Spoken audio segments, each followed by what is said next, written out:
Rafael Bellarosa raised his crystal glass and smiled at the woman standing alone at the far end of the room.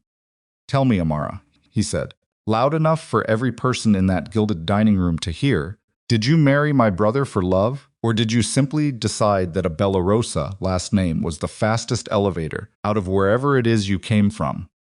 The laughter that followed was soft, practiced, the kind of laughter that knows exactly how much damage it wants to do. Amara didn't flinch. She stood at chin level, hands clasped in front of her like she was holding herself together from the inside out. And she said nothing, because she had learned, over these past months, that silence was the only armor they hadn't figured out how to pierce yet. What Raphael didn't know, what none of them knew, was that the front door had opened 30 seconds ago, and the man who walked through it had heard every word. If you've ever been the only person in a room who didn't belong, not because you did anything wrong, but simply because of who you are, then this story is going to hit you somewhere deep. Stay with me until the end, because what happens next is the kind of thing people talk about for years. And if this is your first time on this channel, subscribe right now and hit that bell so you never miss a story like this one. Drop a comment and tell me what city or country you're watching from. I want to see how far this travels. Now, let's go back to the beginning. The morning Dante Bellarosa left, for what would become the longest 3 weeks of their marriage, he kissed Amara on the forehead the way he always did, quickly, distracted, his mind already 3 moves ahead of the moment he was standing in. He had his phone pressed to his ear before he reached the bottom of the staircase. Amara watched him go from the upstairs landing, arms folded across her chest, already feeling the particular kind of quiet that filled the house whenever he wasn't in it. It wasn't that she needed him there every second. She was not that kind of woman. She had her own work, her own thoughts, her own rhythms that existed long before Dante Bellarosa walked into her life and complicated everything. But she understood, in the way that women who love complicated men tend to understand things, that the house changed when he left. The temperature of it shifted, the staff moved differently, and his family exhaled in a way that told her they had been holding their breath around her, only because he was watching. He'll be back in 10 days, she told herself that first morning, standing at the kitchen window with a cup of coffee going cold in her hands. It would be 23. She didn't know that yet. She poured the cold coffee down the drain, went upstairs, and got on with her day. Amara had been a Bellarosa for 11 months, not quite a year.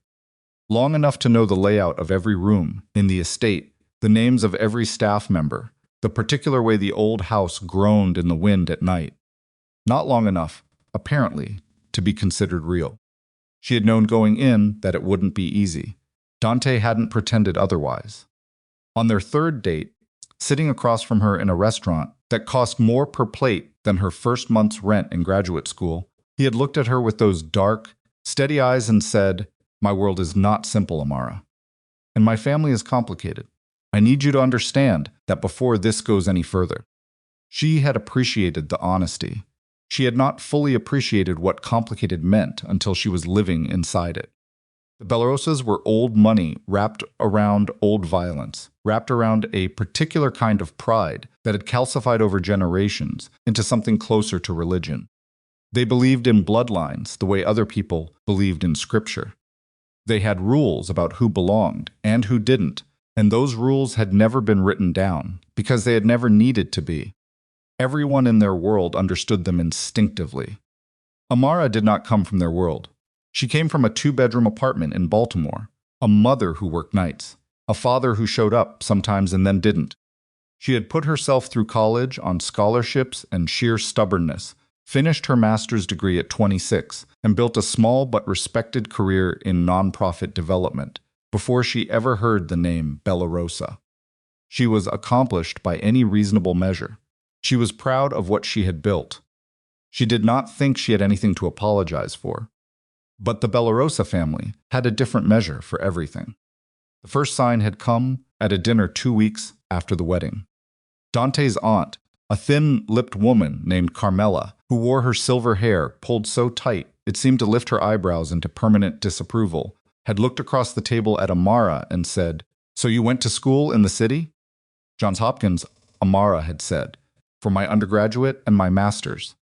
Carmela had nodded slowly, the way people nod when they're not actually registering what you said. My daughter went to school in Rome. The family has connections there going back 4 generations. She had then turned to the person beside her and begun a separate conversation, as though Amara had not spoken at all. It was such a small thing, so easy to explain away. Carmela was older.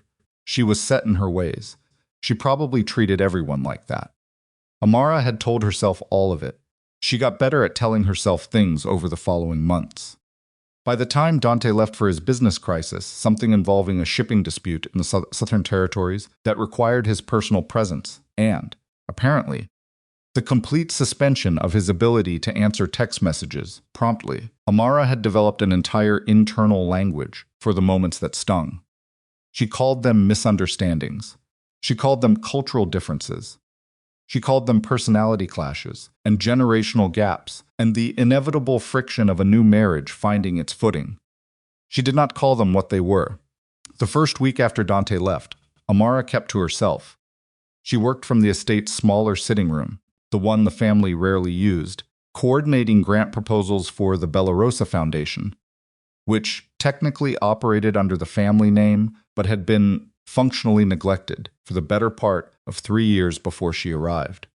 She had spent much of her first year reorganizing it, quietly, without making announcements about it, because she understood that loudly claiming credit for things in this family was a fast way to become a target. She had 3 major grant applications pending. One of them, if it came through, would fund youth literacy programs across 4 cities. She was proud of it. She hadn't told anyone yet because she was waiting until the approval came in and the news was something solid, something they couldn't quietly dismiss. On the 4th day of Dante's absence, she came down to breakfast and found 3 of his cousins already seated at the long dining table. Cousins, she used the word loosely because the Bellarosa family used it to describe anyone within 2 degrees of the bloodline. Marco, who was 28 and had never held a job she could identify. Lucia, who was 32 and had a talent for smiling at Amara's face while saying things that landed like thumbtacks. And Nico, who was the quietest of them and therefore, in Amara's experience, the most dangerous. She said good morning. She meant it. Amara. Lucia smiled. You're up early. I have calls this morning. Amara moved to the sideboard for coffee. Grant cycle deadline this week. Right. Lucia said, in a tone that suggested she had immediately stopped listening. The foundation thing. The foundation, yes. Amara kept her voice even. Dante mentioned you've been helping out with that. Marco looked up from his phone. That's sweet. Helping out. Like she was sorting mail. Like she hadn't spent 8 months rebuilding the entire operational structure of something that had been bleeding money while producing nothing. I've been running it, Amara said, calmly, just correcting the record. Lucisa laughed. Not a mean laugh, almost worse, a dismissive one, as if the distinction Amara had just drawn was too small to bother with. Well, Dante will be happy someone's keeping the lights on over there. Amara poured her coffee and went back upstairs. That night when Dante called, she almost told him. She had the words arranged in her head. Your cousins talked to me like I was the help this morning. Not the help you hired, just someone who wandered in off the street and started touching things. She had the words ready, and then she heard the exhaustion in his voice, the particular tight quality of it that meant things down south were not going well, and she rearranged the words into something else. How are things at the estate, he asked. Fine, she said. Everyone's fine. Your grandmother asked about you. She wanted me to tell you to eat something. Dante made a sound that was half laugh, half exhale. Tell her I ate. Did you? I had coffee, Dante. I'll eat tonight, I promise. Pause. You're okay? I'm fine, she said. Focus on what you're dealing with. I've got things handled here. She heard him breathe. You always do, he said. That's one of the things Call you tomorrow. After she hung up, Amara sat on the edge of their bed for a long time. The room was big enough that you could feel the space when only one person was in it. She looked at the window and listened to the house settle around her and thought about what she had said. She was not a woman who kept quiet out of weakness. She wanted that understood, even if only by herself in that empty room. She had fought for everything she had. She had sat across tables from people who had underestimated her, and she had made them revise their estimates. She was not afraid of confrontation. She was not made of glass. But this was different. This was Dante's family, his blood, his history. The people who had known him since before he was the man she married, back when he was just a boy in this house, trying to figure out what he was supposed to become. She understood, in her bones, that asking him to choose between her and them even when they were wrong, even when they were cruel, was asking him to touch something in himself that might not heal cleanly. She wasn't willing to be the reason for that wound. Not yet. Not while she still believed it might get better on its own. That was the thing about hope. It cost you more the longer you carried it. The second week began with the dinner. It wasn't the worst thing that had happened to her in that house. It was the first thing that happened in front of everyone at once, with enough witnesses that it couldn't be explained away as a misunderstanding, a personality clash, a generational gap. Amara had dressed carefully that evening. Not because she needed their approval, she was past that, but because she had learned that looking put together in that house was a form of armor. She wore a deep green dress that Dante had picked out for her during a trip they took to Milan 4 months ago. Simple cut, good fabric. He had said it made her look like someone who owned the room she walked into. She remembered that when she came downstairs. The family was gathering in the main dining room, the formal one they only used for occasions, and apparently tonight was an occasion, though no one had told her exactly what kind. Dante's uncle had returned from a trip. His grandmother was feeling well enough to join. Various cousins and their companions had filtered in during the afternoon. It took Amara less than 10 seconds to notice that the seat she had occupied at every previous family dinner beside Dante's grandmother, toward the center of the table, the seat she had been given as Dante's wife, was not her seat tonight. A small name card, placed near the far end of the table, near the corner, bore her name. She stared at it for a moment. Around her, people took their seats. Conversation started. No one acknowledged the card. No one explained it. Amara pulled out the chair and sat down. Across the table, Lucia caught her eye and smiled pleasantly before turning away. The woman seated to Tamara's left was a second cousin whose name she could never fully remember, Valentina, or possibly Vittoria, who spent the first 20 minutes of dinner talking exclusively to the person on her other side. Amara was left with the bread basket and her own thoughts. She reached for her water glass. Her hand was steady. She was proud of that. The conversation moved, the way it always did at these dinners in Italian, when they wanted to exclude her, in English when they wanted her to hear something particular. She had learned enough Italian in the past year to follow the broad strokes, though she never let on how much she understood. That too was a form of armor. Tonight they were talking about the family's property holdings, a new construction development in the Northern Territories, the possibility of expanding into a new shipping corridor. Business that had nothing to do with Amara and everything to do with reminding her that the real architecture of this family ran along lines she would never be permitted to touch. She ate her soup. She was quiet. She was fine. Then Dante's uncle, a broad man named Eugenio who smelled perpetually of cigars, leaned forward and said, "I heard the foundation submitted some applications recently." "Who authorized that?" A small silence. "I did," Amara said. Her voice carried just enough to be heard without raising itself. "I've been managing the foundation's grant cycle this quarter. We have 3 major applications pending. One of them could bring in enough to fund. The foundation has a board," Eugenio said, not unkindly, just with the flat certainty of a man who had never had to wonder whether he was allowed to speak. "These decisions typically go through the board. The board hasn't met in 14 months, Amara said. "I have the meeting minutes or the absence of them. I can pull the records if it would be helpful." Eugenio blinked. Not used to being contradicted at dinner. Certainly not by her. Carmela, from her position midway down the table, said, "We appreciate that you want to be involved, Amara. But perhaps some things are better left to people who understand how this family operates." The table went quiet, the way tables go quiet when everyone is pretending they didn't hear something. Amara set down her fork. Not dramatically.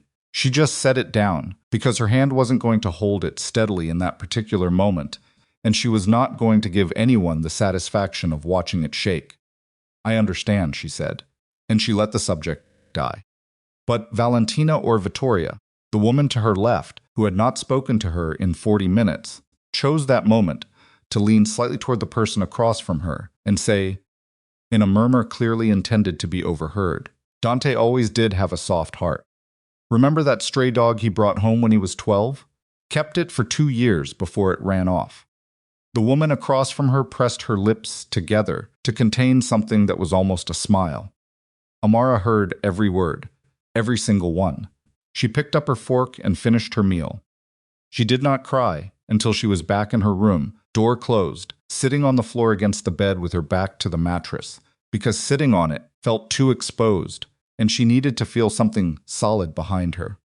She pressed the heels of her hands against her eyes and breathed in through her nose and out through her mouth. 5 counts each way, the way she had taught her to do years ago when the woman made it clear it was not going to be gentle with her.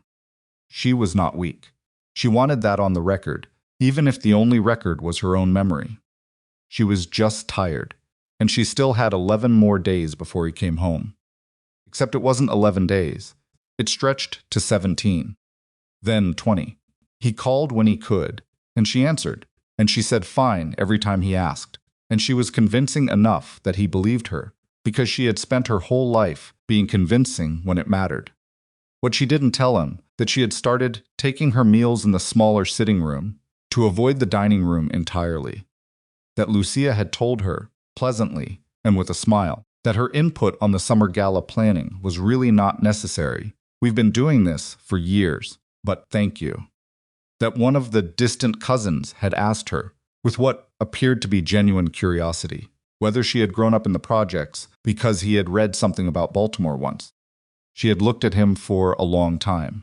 I grew up in a 2-bedroom apartment, she said. My mother worked nights. I got myself to Johns Hopkins. Then I got myself here. She had paused. Does that answer your question? He had laughed nervously and walked away.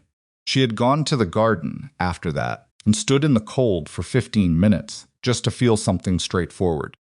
What she didn't tell Dante, in all those phone calls, that she had started leaving the lights on in their room at night because the dark felt too large without him in it.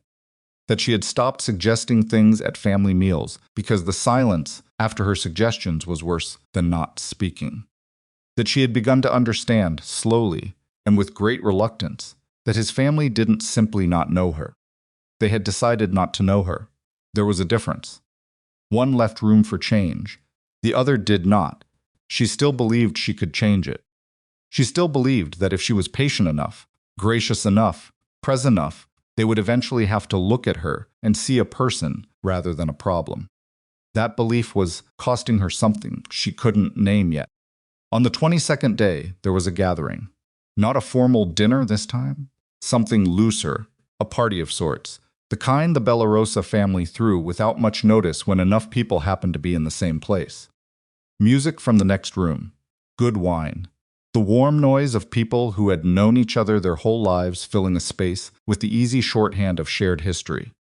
Para stood near the edge of it, holding a glass she hadn't drunk from, wearing a smile that had taken real effort to put on, and more effort to keep there. She was doing fine. She was absolutely doing fine. And then Raphael walked into the room, Dante's older brother, the one who had always looked at her like he was waiting for her to confirm something he had already decided. He was handsome, the way danger is sometimes handsome, in a way you notice but don't trust. He had Dante's jawline and none of Dante's stillness. Where Dante was controlled, Raphael was theatrical. Where Dante chose his words like a man who understood their weight, Raphael deployed them like someone who had never had to pay for the damage they caused. He scanned the room and his eyes landed on Amara the way a spotlight finds the one person who doesn't want to be found. He raised his glass. There she is, he said, and the room shifted the way. Rooms shift when the person with the most authority in them speaks. Several conversations paused. Several heads turned. Amara kept her smile in place. Raphael, she said. I was just telling someone, he gestured vaguely to the people around him, already performing for an audience. I was just telling someone what a remarkable thing it is. My brother, who has never in his life done anything without a reason, every move calculated, everything considered, my brother falls in love. He said the last two words, with a slight curve to them, just enough to make them questionable. And we all just accept it. Welcome, whoever he brings through the door. Crossed the room slowly. People moved for him without thinking about it. That was the thing about men like Raphael. They trained the space around them to accommodate their momentum. He stopped a few feet from Amara, looked her up and down once, not lewdly but appraisingly, like she was a piece of furniture he was trying to decide whether to keep. Tell me something, he said, and his voice was conversational, friendly even, which made what came next land that much harder. Did you marry my brother for love, Amara? Because you certainly seem to love him very much. He let that sit for a beat. Or did you decide that a Bellarosa last name was simply the fastest elevator out of wherever it is you came from? Someone's laughed, not loudly, carefully. The room was completely, utterly silent in the way that a room is silent when everyone in it is watching to see what happens next, but pretending they aren't. Amara stood very still. She had absorbed a lot in 22 days. She had absorbed condescension and dismissal and side remarks and the particular cruelty of being made to feel invisible by people who were looking directly at her. She had absorbed all of it and filed it away and kept moving. This, she understood, was different. This was public. This was a statement. This was Raphael Bellarosa planting a flag in front of witnesses and daring her to pull it out. Her fingers tightened on the stem of her glass. She looked at him. She did not look away. And then, from somewhere behind her, from the direction of the entrance hall, from a place no one had been watching, because everyone was watching her, she heard footsteps. Familiar footsteps, a particular weight and cadence. She knew the way she knew her own heartbeat. She did not turn around. Not yet. She stayed exactly where she was, eyes on Raphael, holding herself steady. But something in Raphael's expression shifted. It was small, barely a flicker, but she saw it. His gaze moved past her shoulder. His mouth stopped mid-smile. And the room, which had already been quiet, became absolutely silent in a completely different way, the way a room goes silent when something irreversible has already happened, and everyone present is only now realizing it. Dante Bellarosa stood in the entrance of that room like a man who had walked through a door and arrived somewhere he hadn't expected to be. He wasn't supposed to be back until tomorrow. That was what everyone knew. That was what Amara knew. The crisis in the South had dragged on for 3 weeks, and the last update she'd gotten, delivered through a brief text at 11:30 the previous night, said, "Tomorrow evening." Don't wait up. She had waited up anyway. She always did. But he wasn't supposed to be here now, at 8:47 in the evening, standing at the edge of his own family's gathering, with his jacket still on and his travel bag presumably dropped somewhere near the front door, because he had clearly not stopped moving from the moment he arrived. He was looking at Raphael, and Raphael was looking at him. The room held its breath. Amara finally turned. She couldn't help it. She had felt him before she saw him, that specific density of presence that Dante carried, the way the air around him seemed to acknowledge him before anyone else did. She turned, and there he was, and the relief that moved through her was so sudden and so overwhelming that it frightened her a little, because she hadn't understood until this exact second how close to the edge of something she had been standing for the past 3 weeks. He didn't look at her. Not yet. His eyes were on his brother. Raphael, he said. Just the name, nothing else. But the way he said it, the particular quiet of it, the complete absence of warmth was enough to make 2 people near the door take a small unconscious step backward. Raphael recovered faster than most men would have. He was practiced at recovery. He dropped his hand from where it had been gesturing and straightened slightly, and when he smiled, it was the smile of a man recalibrating in real time. "Dante," he said, "you're back early. This is a surprise." "I heard that," Dante said. 3 words. No clarification of what he heard, or how much, or since when. Just those 3 words, sitting in the middle of the room like something heavy that had been set down and was not going to be picked back up. Raphael's smile stayed, but it changed texture. We were just... I know what you were just. Dante walked into the room then, unhurried, and the crowd parted for him with the kind of instinct that has nothing to do with manners. He moved past 2 cousins, past a cluster of people near the bar cart, and he came to where Amara was standing, and he stopped beside her. He did not touch her yet. He looked at her for a moment, really looked, the way he almost never allowed himself to look at her in front of other people, because Dante Bellarosa did not, as a general rule, let anyone see what mattered to him. 3 weeks of whatever had happened in the South were written in the set of his shoulders and the shadows under his eyes. He looked tired in a way that went past sleep deprivation into something older and more structural. He looked at his wife, who was standing straight-backed and composed in a room full of people who had just watched his brother humiliate her, and something moved across his face that he didn't bother to conceal. "Are you all right?" he asked her. It was such a quiet question. So small, in the middle of all that charged silence. Amara's jaw tightened for just a second. "I'm fine," she said, because it was what she always said, because her mouth had been trained for 3 weeks to produce that answer automatically. "I'm fine, Dante." He looked at her for 1 beat longer. Then he turned back to Raphael. "Everyone else," he said, to the room at large, without raising his voice, "give us a few minutes." People moved. They moved the way people move when a man who runs things tells them to move, not scrambling, but efficiently, with the particular speed of those who understand that staying would be the wrong choice. Wine glasses were picked up. Conversations that weren't conversations resumed in the hallway. Within 90 seconds, the room had emptied of everyone, except Dante, Amara, Raphael, and Lucia, who had positioned herself near the far wall with her arms crossed, and a careful expression that was trying to look neutral, and managing only to look calculating. Dante looked at Lucia. "You too," he said. Lucia opened her mouth. Lucia, just her name, the same way he'd said Raphael. She left. The door didn't quite close behind her, and Dante crossed to it and pushed it shut with the flat of his palm. Then he turned around and stood with his back to the door and looked at his brother. Raphael had moved to the center of the room. He was not a man who retreated to corners. He held his ground, and he held his glass, and he kept his posture loose in the way of someone who is performing ease rather than feeling it. "You want to tell me," Dante said, "what the fastest elevator out of wherever it is you came from means." Raphael exhaled through his nose. "Dante, you walked in on a conversation you didn't have the context for." "I had plenty of context." Dante's voice was still quiet.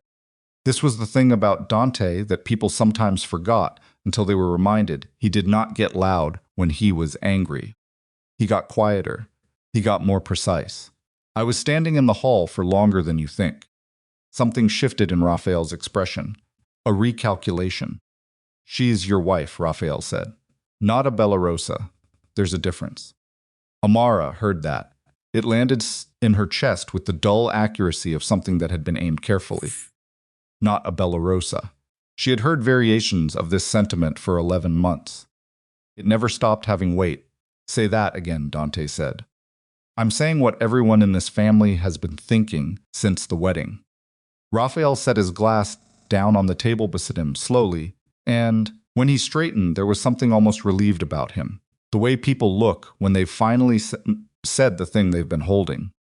He brought someone in from outside, from completely outside. No connection to this world, no understanding of it. No, she doesn't know what she's walking around in the middle of, Dante. She doesn't know what this family actually is. And you've been... He paused, searched for the word, distracted by her, that you haven't noticed what that does to the way people see us. "What it does," Dante repeated. "We have business partners who look at us differently now. We have people who wonder about your judgment, about whether you're thinking clearly or whether you're thinking with." "Choose your next word carefully," Dante said. Raphael stopped. The silence was significant.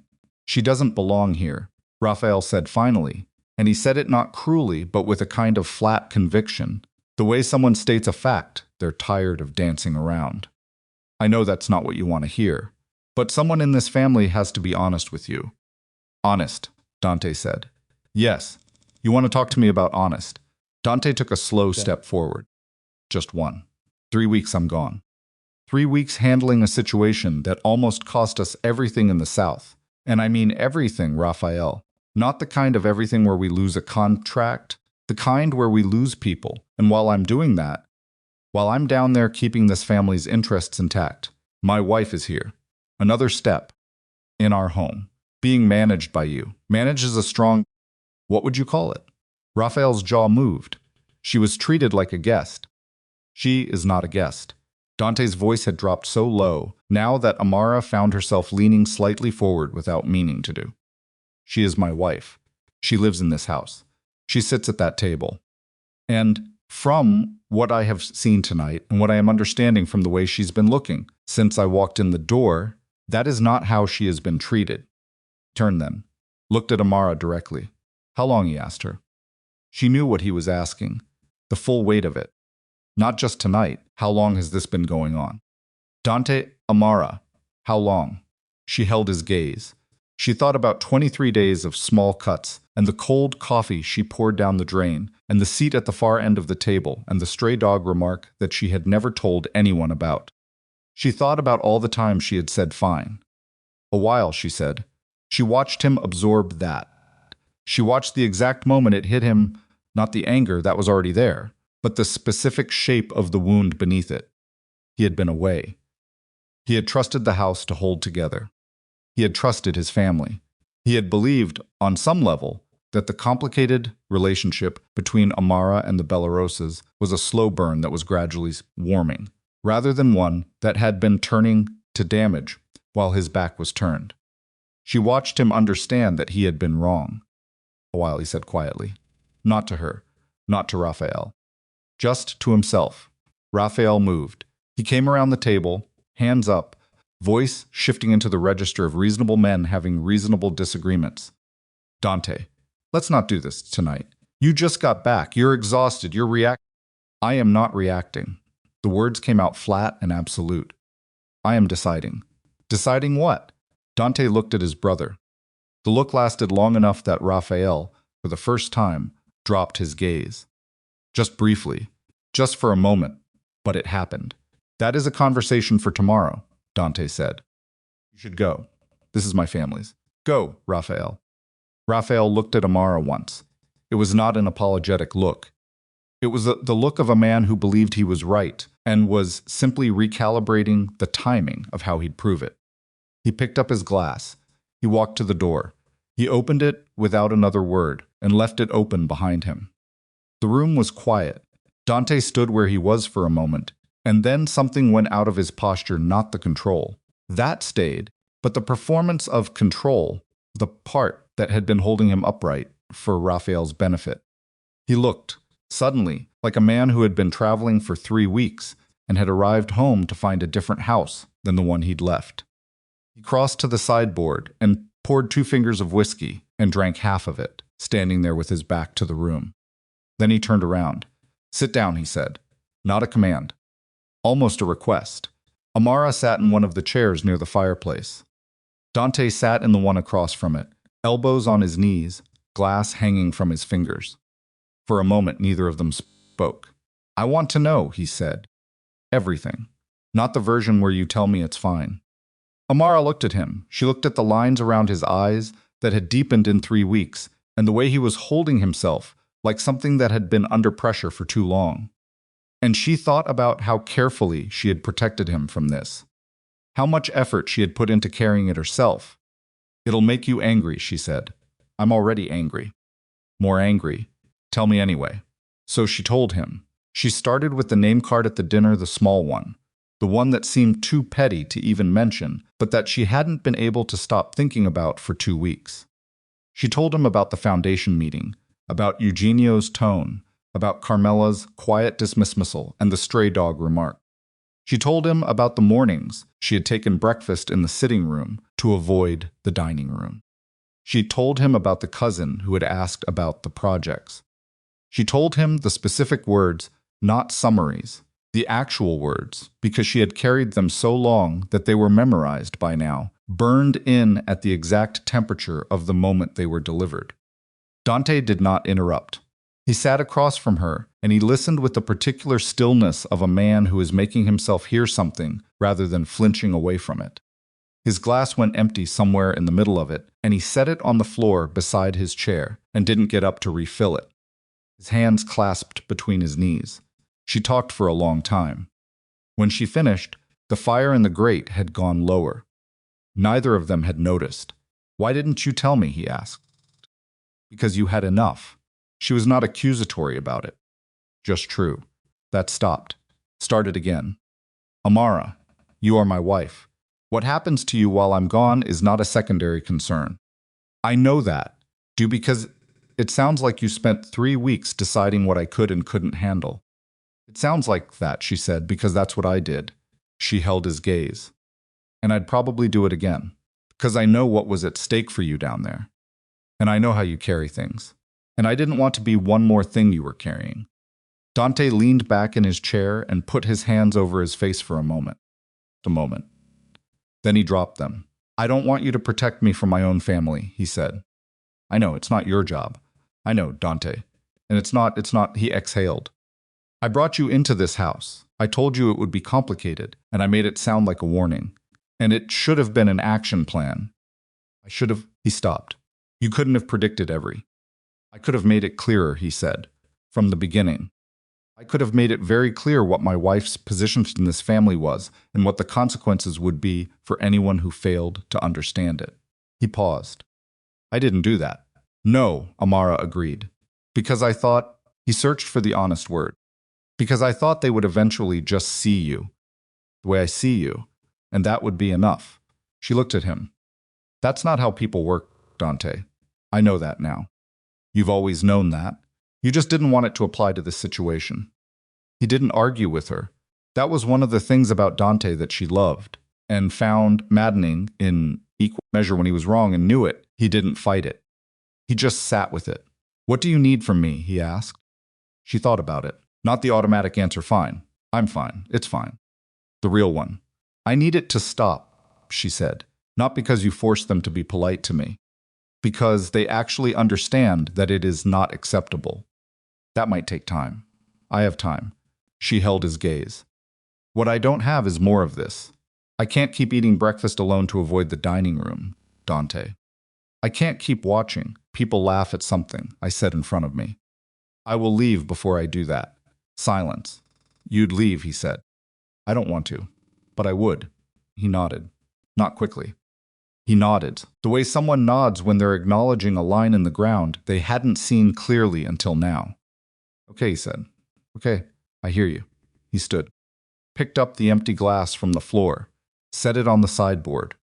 "And I'm going to handle it, Dante." "Not tonight." He turned to face her. "Tonight I came home and I want to eat something, and I want to sleep in my own bed. But tomorrow I am going to handle it, and it will not be subtle." She looked at him. She believed him. She believed him because she knew what handling things looked like for Dante Bellarosa, and it had never, in her experience, been gentle. "Okay," she said. He crossed to where she was sitting, and he reached down and took her hand and pulled her up. And when she was standing, he held her face in both of his hands for a moment and looked at her the way he had when he first walked in, like someone taking inventory after an absence, making sure everything was still there. "I'm sorry," he said, "for leaving you in it." She didn't tell him it was fine.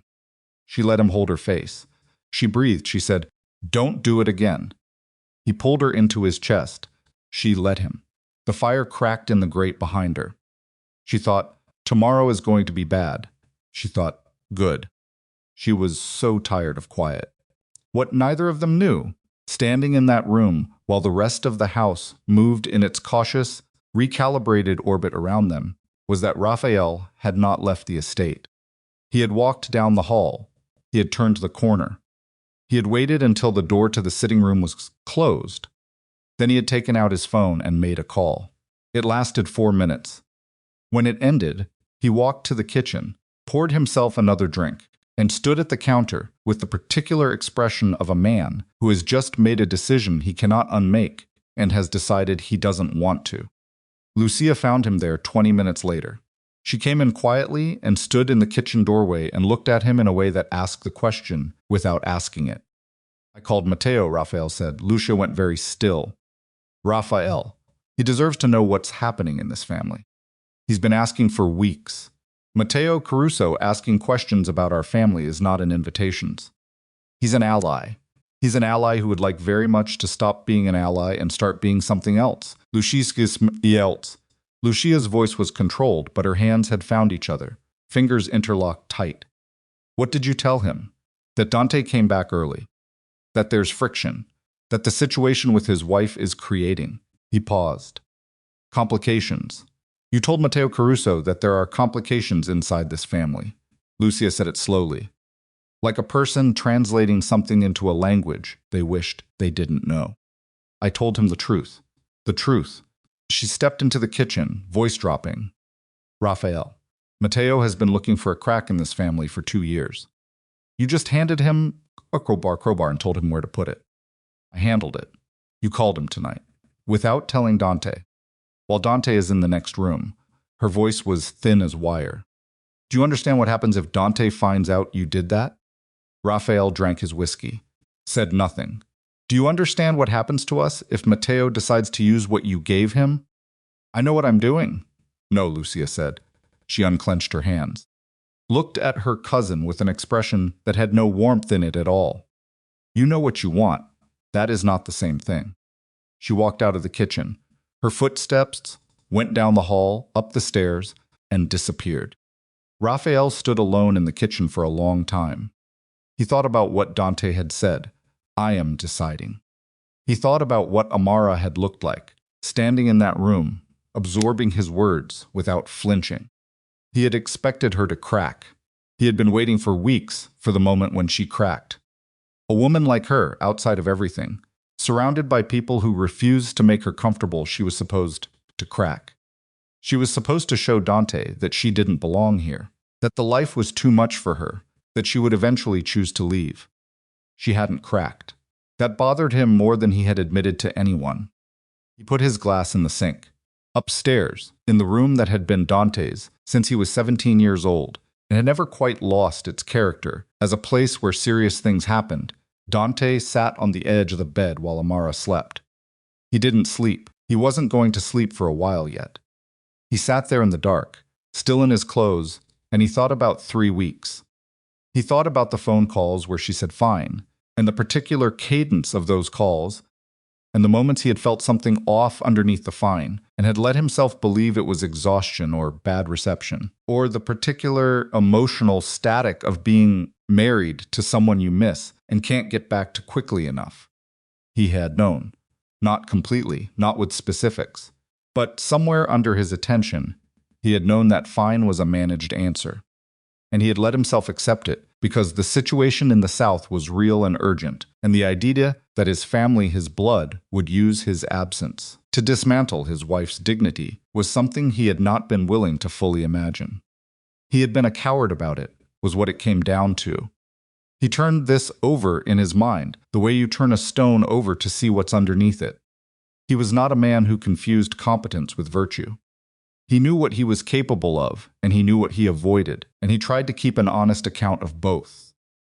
The honest account right now said that he had left a woman he loved in a house full of people who had been given no real reason to treat her well, and he had trusted that they would treat her well anyway, because the alternative was too uncomfortable to prepare for. He looked at her sleeping face in the half-dark. She was so still when she slept. It was almost funny during the day she moved, like there was always somewhere she needed to be, some problem that needed addressing, some version of things that could be improved if she just thought about it a little harder. When she slept, she looked like someone who had finally put everything down. He thought about the stray dog remark. He thought about it for a long time. He thought about Valentina or Vittoria, or whoever it was saying it, and the half-smile on the face across the table, and Amara sitting there in the dress he had chosen for her in Milan, and hearing it, and swallowing it, and picking up her fork and finishing her meal. He felt something then that he didn't have a clean word for. It was past anger, past guilt, into something more corrosive. He felt it the way you feel a structural crack not visible, but present in everything, changing the weight distribution of the whole. He had work to do tomorrow. He reached over and turned off the bedside lamp and sat there another minute in the dark. Tomorrow was going to be very bad for several people in this family. He found that he was not sorry about it. What he didn't know what was moving in the dark beyond the walls of the estate, in a car on the road toward the city, in a phone call being made and received in a building across town, was that Matteo Caruso had made 3 additional calls in the 90 minutes since Raphael reached out. Matteo, who had been watching the Bellarosa family, the way a man watches a wall he wants to get through, who had been waiting for the kind of internal fracture that makes walls weak, who had been told tonight by a Bellarosa himself that the fracture existed and had a specific shape and a specific location. Matteo Caruso was not a man who let opportunities rest. By the time Dante finally lay down beside his wife, still in his shirt, and closed his eyes in the dark house, 3 decisions had been made in 3 different places that none of the other decision-makers knew about. And morning was only a few hours away. Lucia had not gone to sleep. She sat at the desk in her room with the lights low, her phone face down in front of her, thinking about the look on Raphael's face in the kitchen. She had known Raphael her whole life. She had watched him make bad decisions the way some people watch weather, with a certain resignation, a certain fatigue, a certain knowledge that when it finally storms, it is going to be expensive. But this was different. Raphael had called Matteo Caruso from inside this house, on the night Dante came home, about a matter that was entirely internal, entirely personal, and entirely none of Matteo's business. He had done it because he was angry and cornered, and because men like Raphael, when they are angry and cornered, reach for whatever leverage they think they have and pull it without thinking about what it's attached to. Lucia picked up her phone. She stared at Dante's contact for a long time. She thought about what it would cost to call him tonight. He was exhausted. He was already dealing with whatever had happened in the South.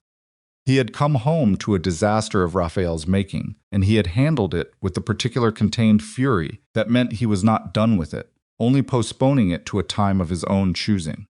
She thought about what it would cost not to call him. She set the phone down, picked it up again, set it down. She was still sitting there when the first gray light of morning began to show at the edges of her curtains. The phone face up on the desk in front of her, Dante's name on the screen, the call not yet made, and the decision not yet reached. While somewhere across the city, Matteo Caruso's people were already moving.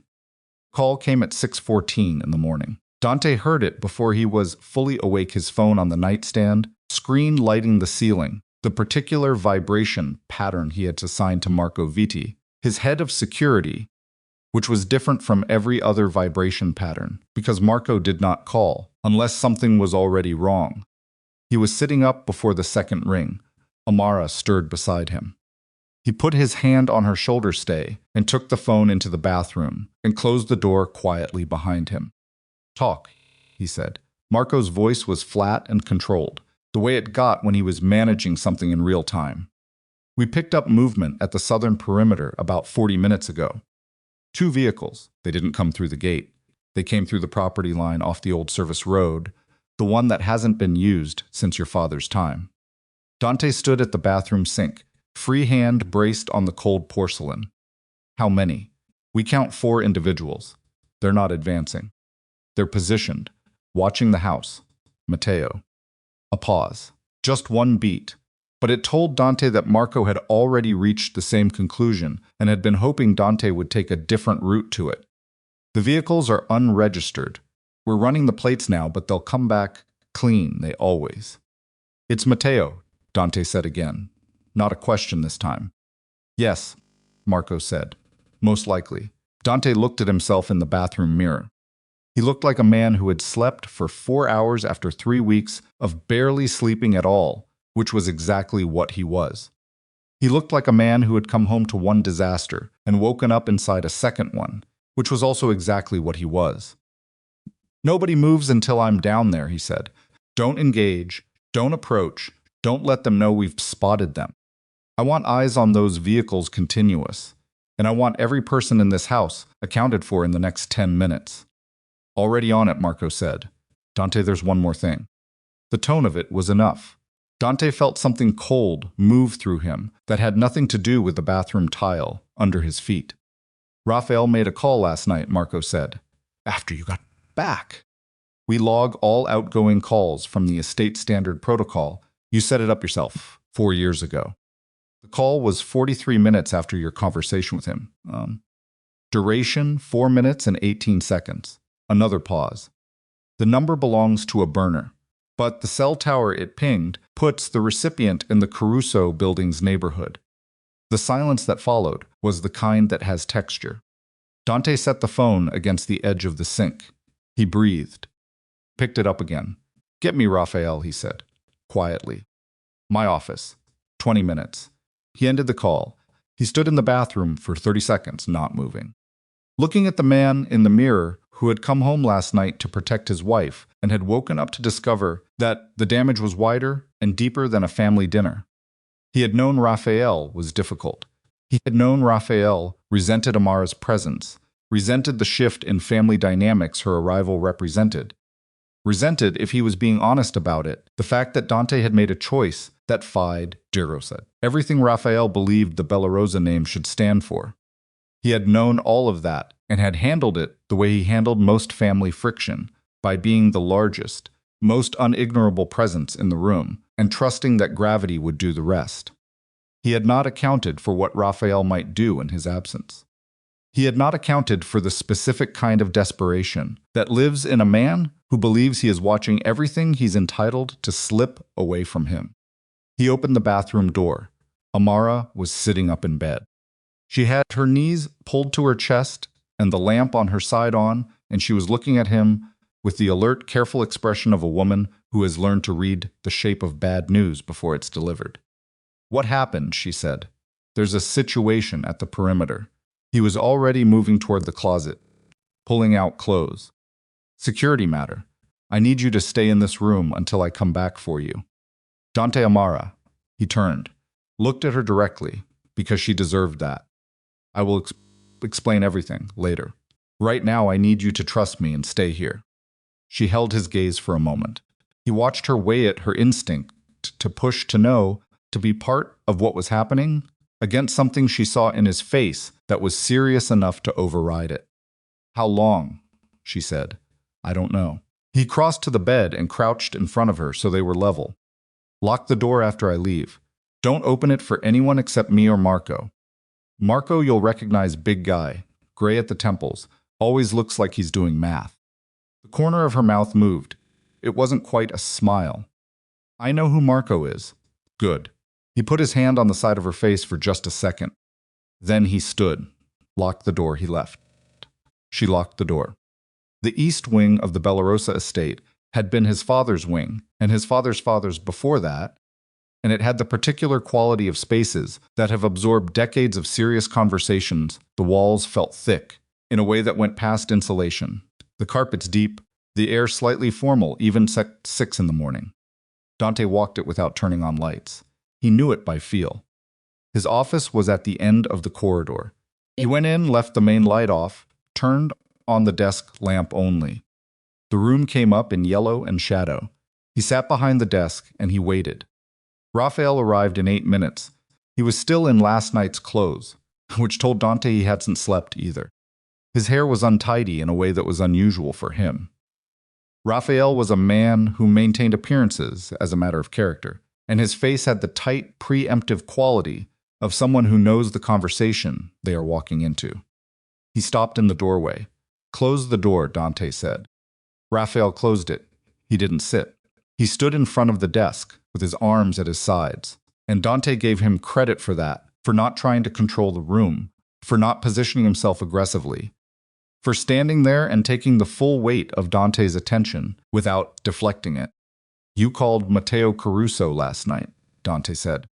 Raphael's expression didn't collapse. It tightened. Who told you that? Does it matter? I want to know who in this house is. Raphael, Dante's voice was completely flat. Does it matter? Pause. No, Raphael said. Tell me what you told him. I didn't tell him anything operational. I didn't give him anything he could. Tell me what you told him. Raphael exhaled through his nose.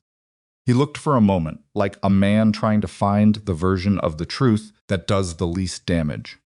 Then he seemed to give up on it. I told him you came back early.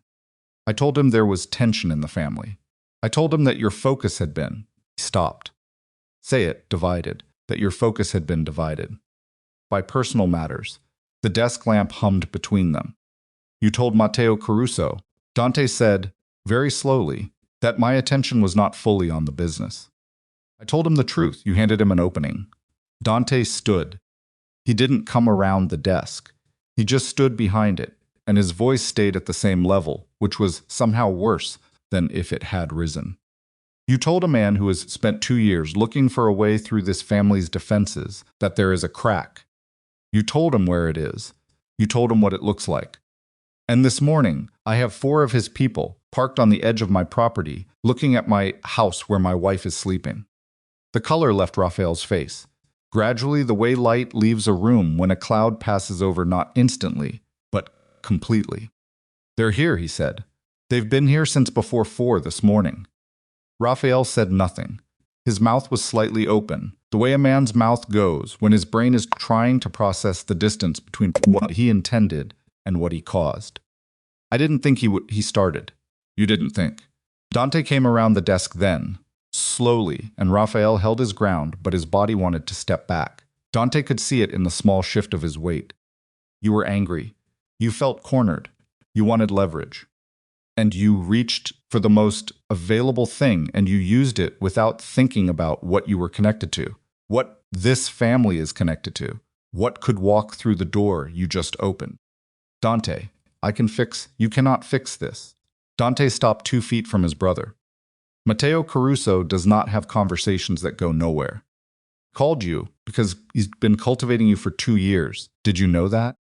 Did you know he's had 3 separate approaches to 3 separate people in this family in the last 18 months, and each time we identified it and cut it off before it went anywhere? Did you know that? Or were you too busy deciding my marriage was the real threat to this family? Raphael's face had gone past pale into something almost gray.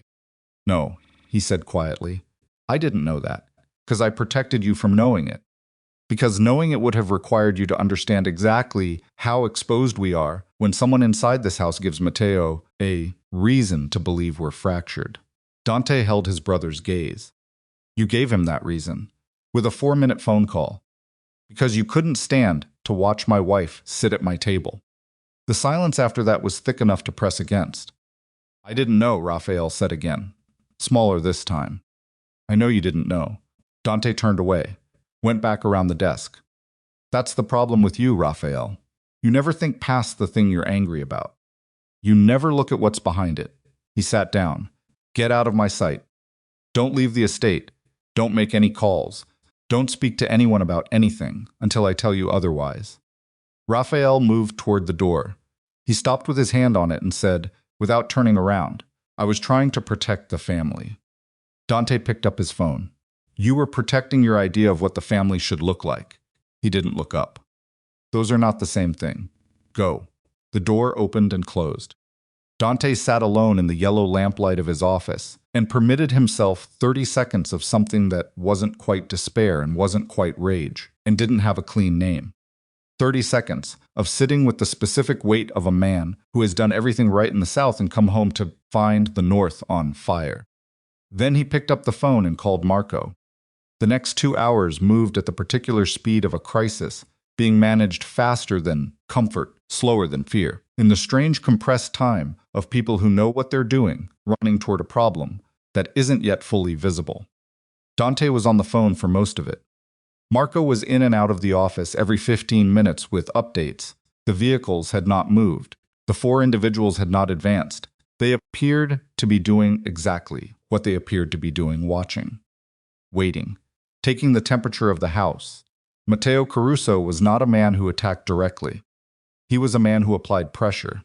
He found the fault lines, and he leaned on them, and he waited for the structure to do the cracking for him.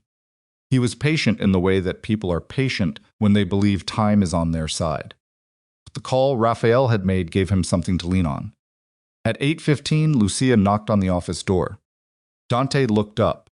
She was dressed, composed, her face carrying the particular careful expression he had seen on it occasionally. Throughout his life, the expression that meant she was about to say something she had been deciding whether to say for hours.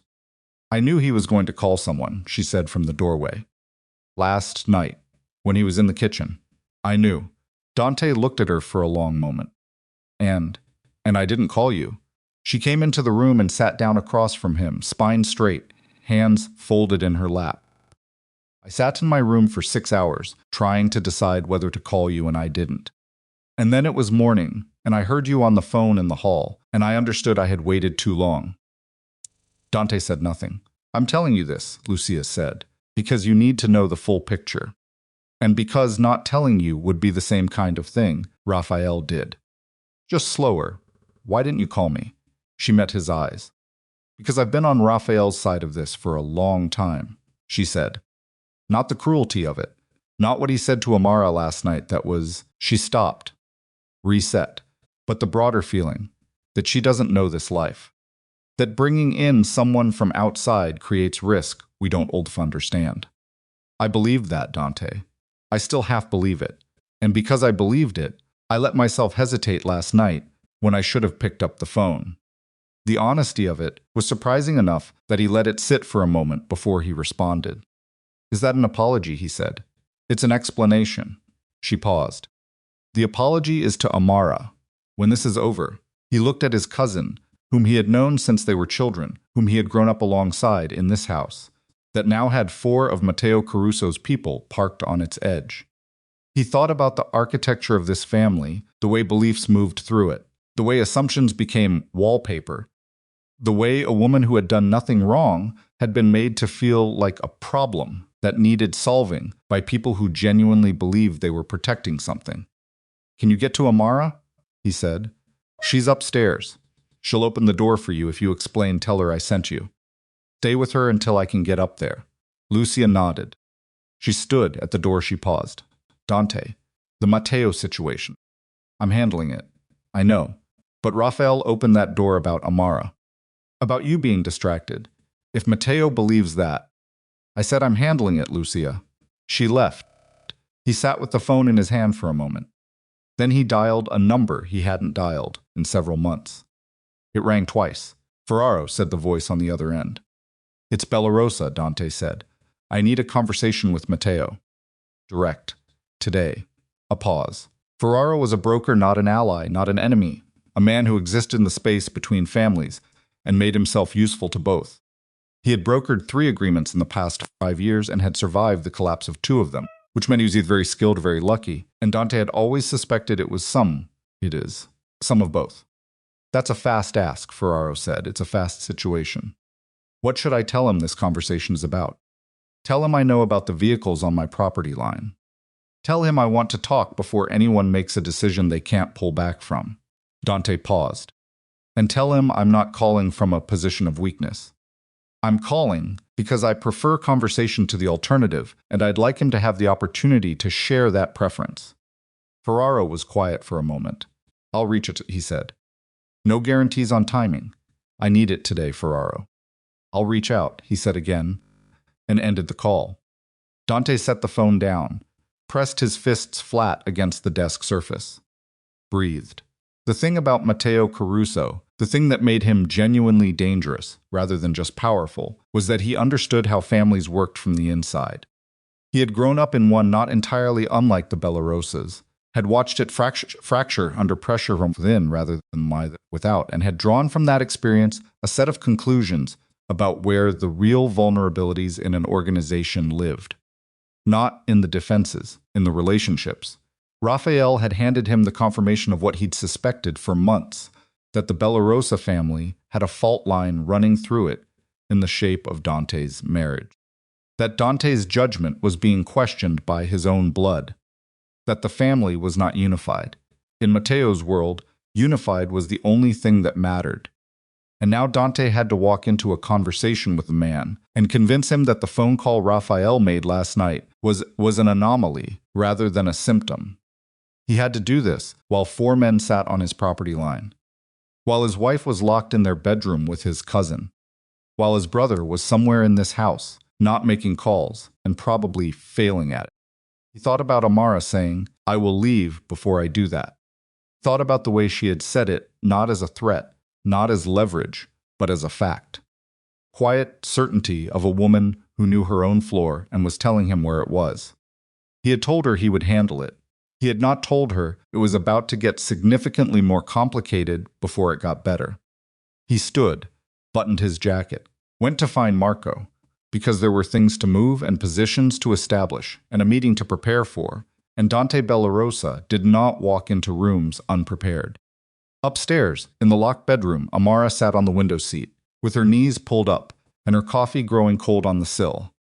Lucia sat across from her on the chair near the dresser, which Amara found surreal, the same woman who had smiled pleasantly at her across a dinner table 3 nights ago, while a name card sent her to the far end of the room was now sitting in her bedroom explaining that. 4 of Matteo Caruso's men were watching the house. "Who is Matteo Caruso?" Amara said. Lucia looked at her. Seemed to be deciding how much was too much. "A rival," she said. "Someone who would benefit from the Bellarosa family having internal problems. And he knows we have internal problems, because Raphael called him." "Yes." Amara turned her coffee cup in her hands. "So the dinner?" Raphael's comments. "All of it," she paused. "That didn't just hurt me. It might have actually put this family at risk." Lucia was quiet for a moment. "That's an accurate summary, and I'm sitting in a locked room because Dante doesn't know how this conversation with Matteo is going to go," Lucia said. "And he wants you out of the main areas of the house until he does." Amara looked out the window. She could see a portion of the eastern grounds from here, the manicured slope of lawn leading toward the tree line. Nothing moved out there that she could see. She had no idea what was beyond the trees. "Lucia," she said. "Yes. Were you part of it? The dinner, the comments, the all of it." She kept her voice level. This was not an accusation. This was a question she genuinely needed the answer to. Lucia didn't look away. "I didn't participate directly. I didn't make the comments Raphael made, but I was present for things I could have stopped or walked away from, and I didn't. And I believed things about you that I formed without actually knowing you, which made it easier to watch it happen without it costing me much." She paused. "That's an honest answer." Amara nodded, drank some of her cold coffee. "I appreciate that. I am going to apologize to you," Lucia said. "Properly. When Dante has resolved this, and there is room to breathe. I want you to know that." "I hear you," Amara said. She turned back to the window. The eastern grounds were still empty and still. Somewhere beyond the tree line, 4 men were sitting in 2 unregistered cars looking at this house. She thought about what it meant, all of it, the full picture. Raphael's resentment of her had not just been personal. It had intersected with something much larger, something with actual consequence, something that had moved men from across the city to park at the edge of the property.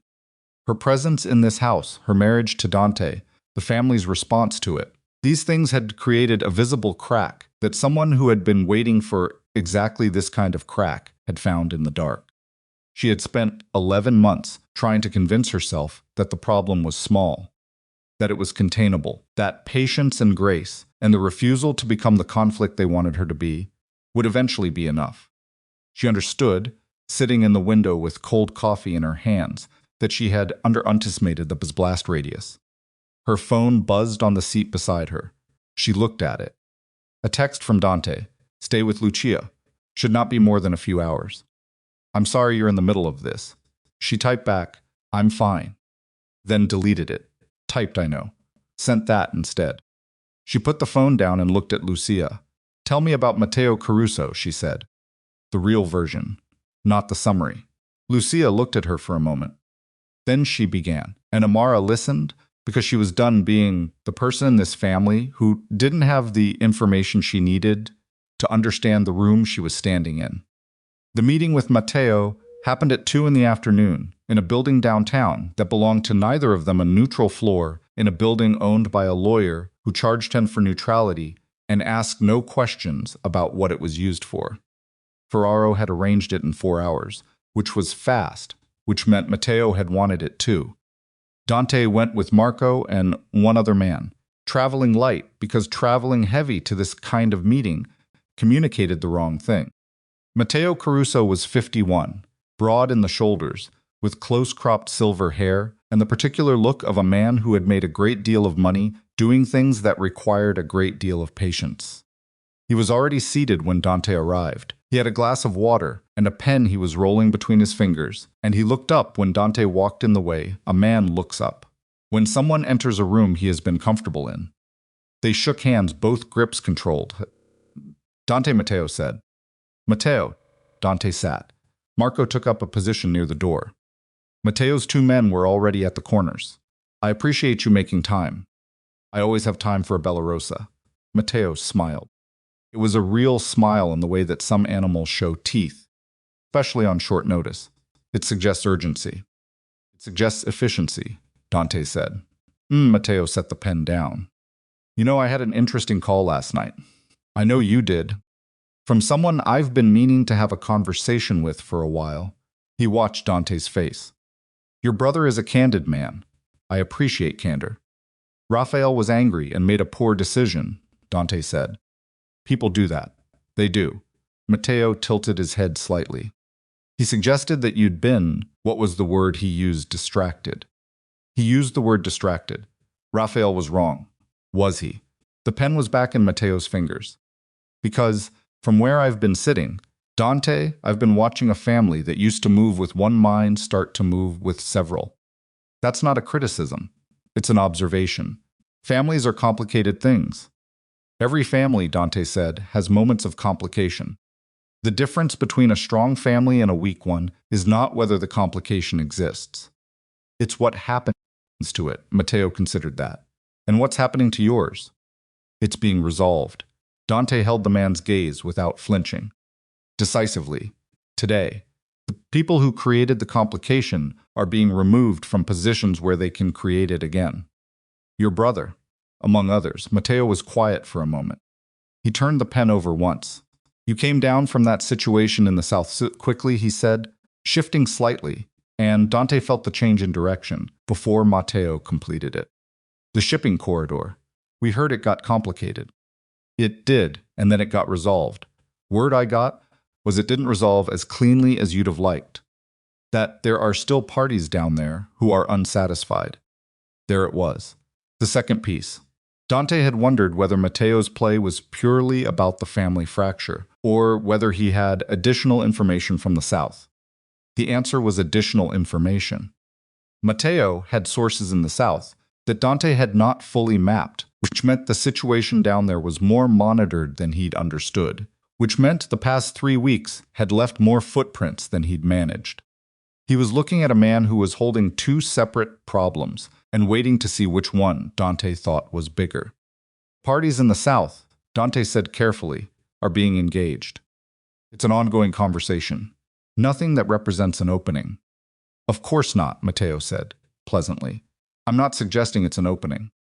I'm simply saying that a man who is dealing with an unsatisfied situation in the South and a fractured situation at home, that's a great deal to hold. And I wonder," he let the sentence sit there. "You wonder whether it might be simpler," Matteo said, "if certain arrangements were restructured. So, to everyone's benefit." The room was very still. Dante understood now the full shape of it. The 4 men on the property line were not a threat.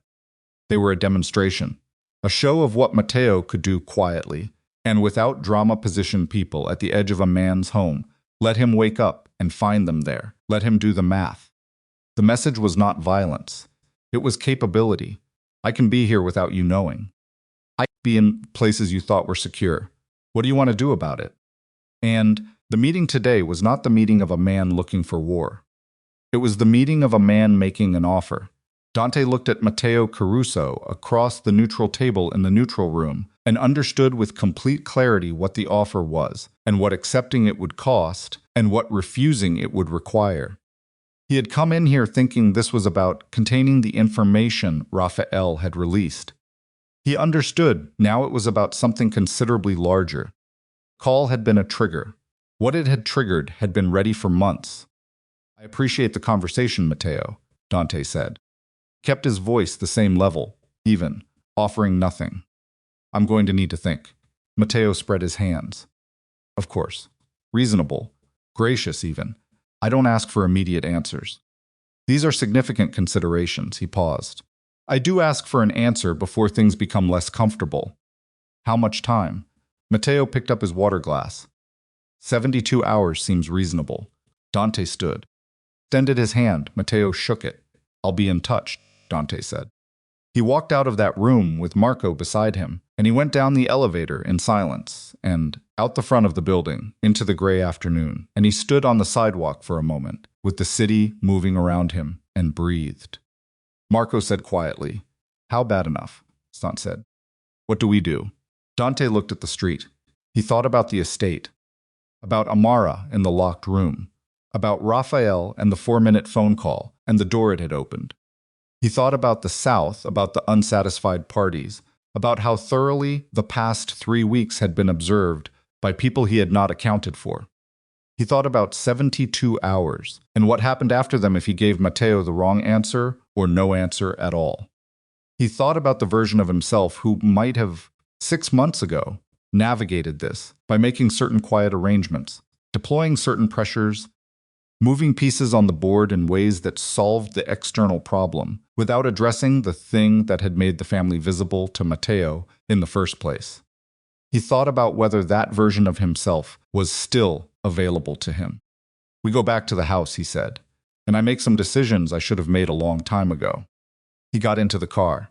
The drive back was 23 minutes, and he spent every one of them staring out the window with his phone in his hands and his mind running through a set of calculations that all started from the same place. The fracture Raphael had created was not an accident or an aberration. It was the result of something that had been building for 11 months while Dante had managed around it instead of through it. He had handled Amara's situation the way he handled most things that made him uncomfortable with proximity and control rather than with the structural change that would actually solve it. He had been present when he was home and trusted that presence to be enough. He had expected the weight of his name and his position in this family to function as protection for the woman he married. He had not made protection formal. He had not made consequences real.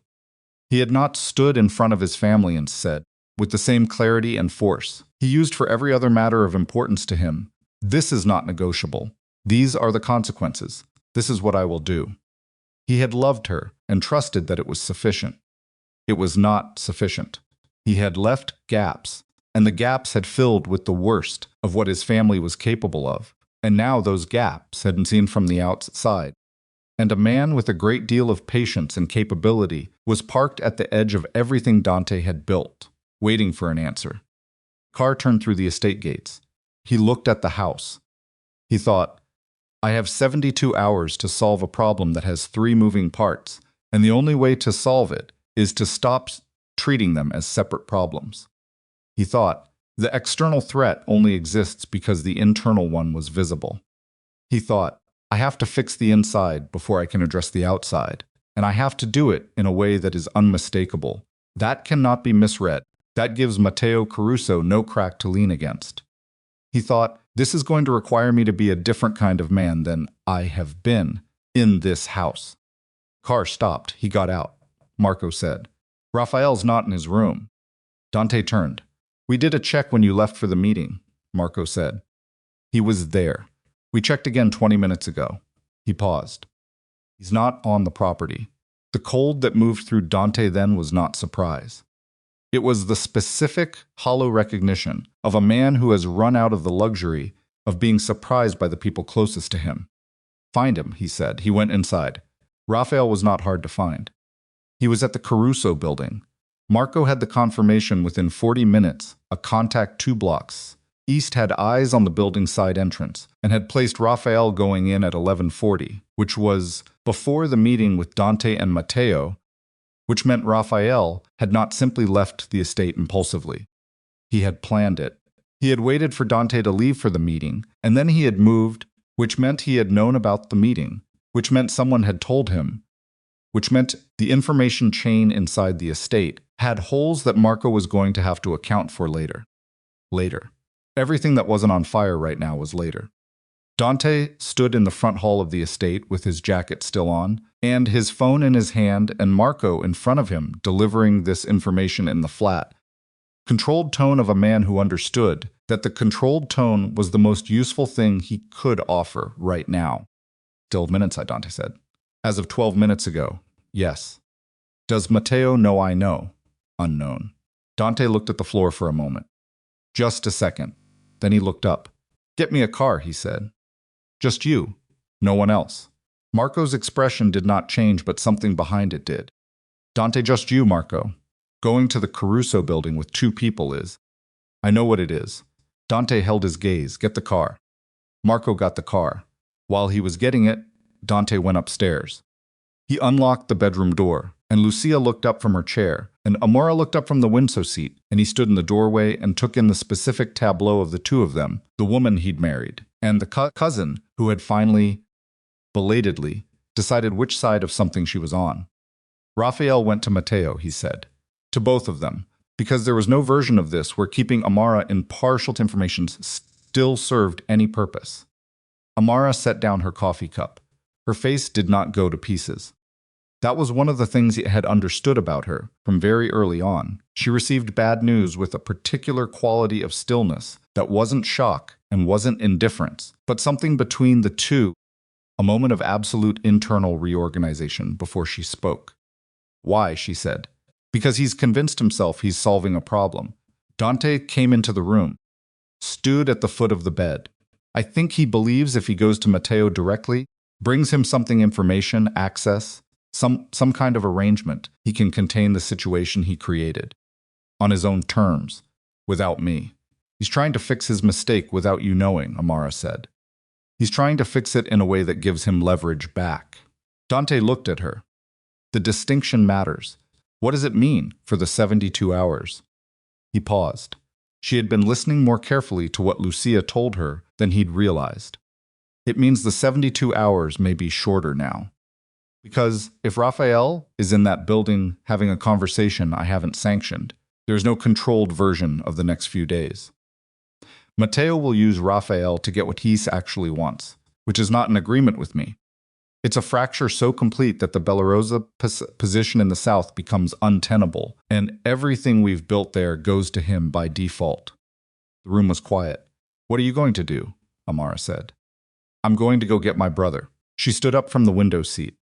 She was in the clothes she'd pulled on early this morning, no shoes, and she looked at him with an expression he didn't have a name for, not fear exactly, not quite, but the close neighbor of it. Dante, she crossed to him, stopped close, put her hand flat against his chest, not grabbing, just contact. He felt it through his jacket and his shirt like she had pressed it directly against his sternum. Be careful. He put his hand over hers. Always. That's not true, she said, but I appreciate you saying it. He almost smiled. Almost. He turned her hand over and held it for a second and then let go. Lucia will stay, he said. Lock the door. Same rules as this morning. He left. The drive to the Caruso building took 19 minutes in afternoon traffic. Dante sat in the passenger seat and said nothing for most of it. Marco drove the way he always drove, smooth, efficient, with a continuous, low-level attention to every vehicle within 4 car lengths that came from 30 years of doing this kind of work. The city moved past the windows in its ordinary afternoon way, indifferent to the specific temperature of what was moving through it. If this goes wrong, Marco said, at a red light, I need you to let me lead. It won't go wrong, Dante. I know. He looked at the light. If it goes wrong, you lead. The light changed. The Caruso building was a converted commercial structure on the city's west side 12 floors, anonymous facade, the kind of building that held legitimate businesses on its lower floors, as cover for the floors where the real business happened. Dante had been inside it twice before, both times under very different circumstances. Marco pulled to the curb half a block east. Dante got out. They walked. At the side entrance, the same one Raphael had used, Dante knocked. A slot opened. Eyes looked through it, closed. 15 seconds. The door opened. The man inside was large and kept his hands visible, which was professional. He looked at Dante, The way men in his position look at men in Dante's position, with the specific calculation of someone determining how much trouble is about to walk through the door and whether the instructions they've been given cover it. Bellarosa, the man said. Flat, not a greeting, an identification. I'm here for my brother, Dante said. Pause, mister. Caruso, as I know where Matteo is. I'm not here for Matteo. Dante held the man's gaze. I'm here for Raphael. Tell him his brother's at the door. Another pause. The large man reached for something at his belt radio, not weapon, and turned slightly away and spoke into it. They waited. Dante stood straight in the doorway and looked at nothing in particular, and kept his breathing even. 60 seconds. Third floor, the man said, and stepped aside. They went up. The third floor had the feel of a place that was used for conversations, rather than work. No open-plan office arrangement, no visible equipment, just a corridor with doors and the muffled quality of a space with good soundproofing. 2 of Matteo's men were in the corridor, positioned without being aggressive, which told Dante that Matteo had made a decision about how he wanted this encounter to go. The door at the end of the corridor opened before they reached it. Raphael came out. He looked like a man who had been in a room for an hour trying to solve something with tools that kept breaking in his hands. His jacket was off, his sleeves rolled up, his hair worse than it had been this morning. He stopped when he saw Dante and went very still, in the way of someone who has been caught not in a lie, but in the specific act of trying to fix one. Dante, walk with me, Dante said. I can explain. Raphael, he kept his voice low. I am not doing this in Matteo Caruso's corridor. Walk with me. Raphael looked at him for one long moment. Then he walked. There was a room to the left, a small one, a waiting area with 2 chairs and a low table and nothing on the walls. Dante went in. Raphael followed. Marcos stayed in the doorway. Dante closed the door until it was almost shut, turned around. Tell me what you offered him, he said. Raphael put his hands in his pockets, took them out again. The fidgeting was unlike him, and Dante catalogued it as the physical manifestation of a man whose confidence had been replaced by something he wasn't used to carrying. I came here to contain what I did last night, to explain that it was personal and didn't reflect the family's actual position. And Matteo already knew about the South, Raphael said. He had details I didn't give him. Details about the parties who are still unsatisfied. He knew about specific names, specific amounts. He paused. He's been inside the situation down there for longer than either of us understood. Dante absorbed that. What did he ask you for? The pause before Raphael's answer was too long. Raphael. He asked me to formalize a channel, Raphael said, between his operation and ours. Not a merger, not a takeover. He used the word partnership. And what did he say would happen if the partnership wasn't formalized? Raphael's jaw moved. He said the parties in the South would receive information that would complicate our existing agreements there. Anonymous, untraceable, specifically targeted to unravel the arrangements that took you 3 weeks to stabilize. There it was, the whole picture. Dante stood in that small room and let it settle over him the way cold water settles comprehensively, without exception, reaching every part. Matteo had not been improvising since last night. He had been working toward this for months. The situation in the South, the crisis that had kept Dante away for 3 weeks, had not been purely external. Matteo had been applying pressure from inside it, subtly, slowly, in ways that looked like natural friction, until you saw the pattern. He had driven Dante out of the estate for 3 weeks, let the family dynamics deteriorate in his absence, monitored the deterioration, waited for someone on the inside to crack, and when Raphael cracked, he had been ready with a prepared offer. The whole thing was a structure, and Dante had been standing inside it without recognizing its shape. Did you agree to anything? Dante said. No. Raphael held his gaze. I told him I needed to speak with you first. At least that. Dante turned away, pressed his palm flat against the wall, and breathed. At least that, Raphael. I know what you were trying to do. He kept his face to the wall for a moment. Then he turned back around. You were trying to fix the mistake without admitting the mistake.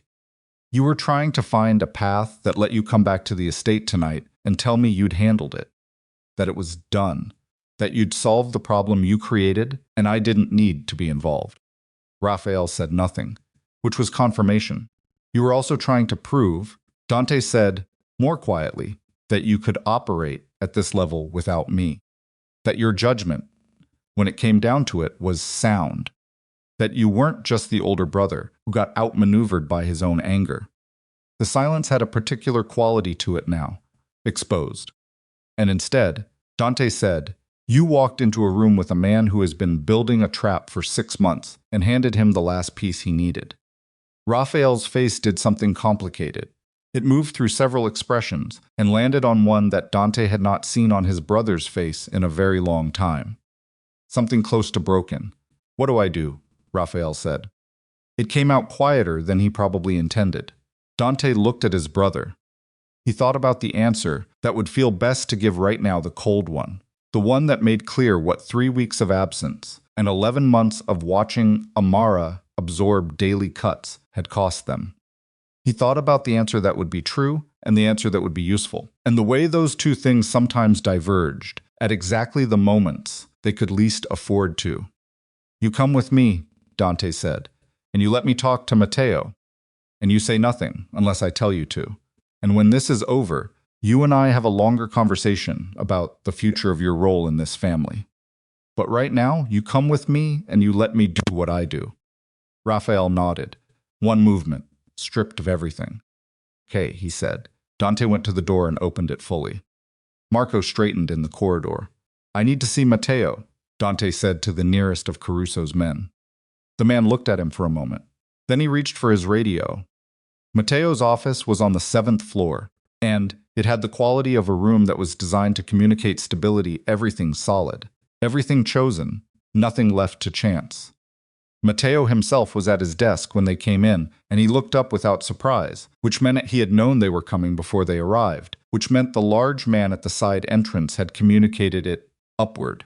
The moment Dante appeared, he stood, gestured to the seating area, 3 chairs, a low table, the geography of a conversation rather than a meeting. Dante, he said, I didn't expect to see you again today. I'm efficient, Dante said. They sat. Raphael sat to Dante's left and said nothing. Marco stood at the door. Matteo's 2 men were in the room's corners.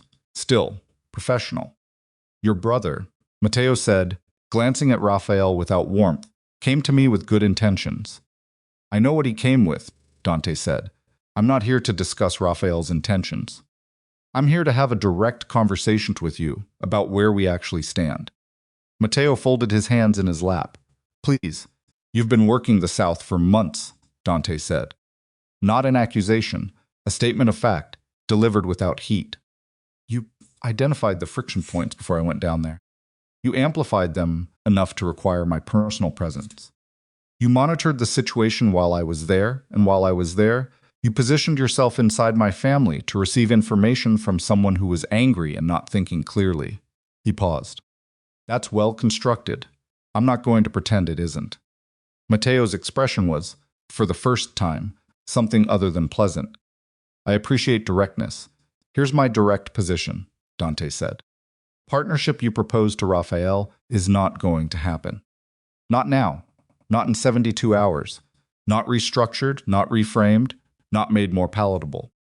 The answer to that offer is no, and the no is final. Matteo was quiet for a moment. That's a significant answer given your current situation. My current situation is being managed. Dante held his gaze. Parties in the South who are unsatisfied are going to remain unsatisfied, because what you have on them is useful to them only if I can't counter it, and I am going to counter it. Starting tonight, the information you have from the South, whatever you've been collecting, is less damaging than you believe it is, because the agreements it was meant to destabilize are already being renegotiated through channels you don't have access to. This was partially true. Partially, it was the sound of a man constructing a wall faster than the problem was moving, buying time with the specific authority of someone who has never let anyone watch him calculate. And the fracture in your family, Matteo said carefully, that Raphael described, is resolved, Dante said. Raphael, to his left, made a very small movement. Not quite a flinch, something that would have been invisible to anyone not watching for it. Resolved, Matteo repeated. The misunderstanding about my wife's position in this family has been corrected. The people who created that misunderstanding have been removed from positions where they can affect how this family operates. My house is unified. He let the word land. I'm telling you this so that the premise of your offer that a fracture exists that can be leveraged is no longer accurate. Matteo looked at him for a long time, long enough that Dante felt the weight of it without letting it show on Tin's face. He had learned this over years, how to be looked at by powerful men without giving them the information that looking for too long is meant to extract. You're asking me to walk away from a position I've spent months constructing, Matteo said finally. I'm telling you the position is built on a foundation that no longer exists. Dante leaned forward very slightly. And I'm telling you that if the 4 men you have on my property line are still there tomorrow morning, that becomes a different kind of conversation. One neither of us wants. The air in the room had the quality of something held very tight. Matteo picked up the pen he had been rolling between his fingers at the earlier meeting. He looked at it, set it down. You have until Friday, Dante said, to give me confirmation that the South situation is going to be left alone. No information release, no interference with the ongoing renegotiations. In exchange, I give you the corridor access in the eastern trade route that you've been trying to get through 6 different approaches over the past 18 months. He paused. That offer is worth more to you long-term than anything Raphael walked through your door with today. And you know it. Silence. The eastern corridor, Matteo said. Usage rights, not ownership. Defined terms. Clean agreement brokered through Ferraro so it doesn't look like what it is. Dante sat back. It's a real offer. It solves a real problem for you. And it costs me something I can afford to spend in order to close a situation that is costing both of us more than it's worth. Matteo was quiet for a long moment. Friday, he said. Friday. Matteo looked at Raphael, then back at Dante. Something moved in his expression that wasn't quite respect, but was adjacent to it, the particular regard that men like Matteo have for other men who walk into rooms they shouldn't be in and find a way to leave, having changed the shape of the problem. I'll have my people off your property by this evening, he said. Dante stood. I appreciate it. They shook hands. In the elevator going down, Raphael stood beside Dante and stared at the doors and said nothing for the full 7 floors. When the doors opened and they walked out into the lobby and then through the side entrance into the gray afternoon air, Raphael finally spoke. The eastern corridor, he said. I know what it's been, Dante said. Get in the car, Raphael. Dante, that's a significance.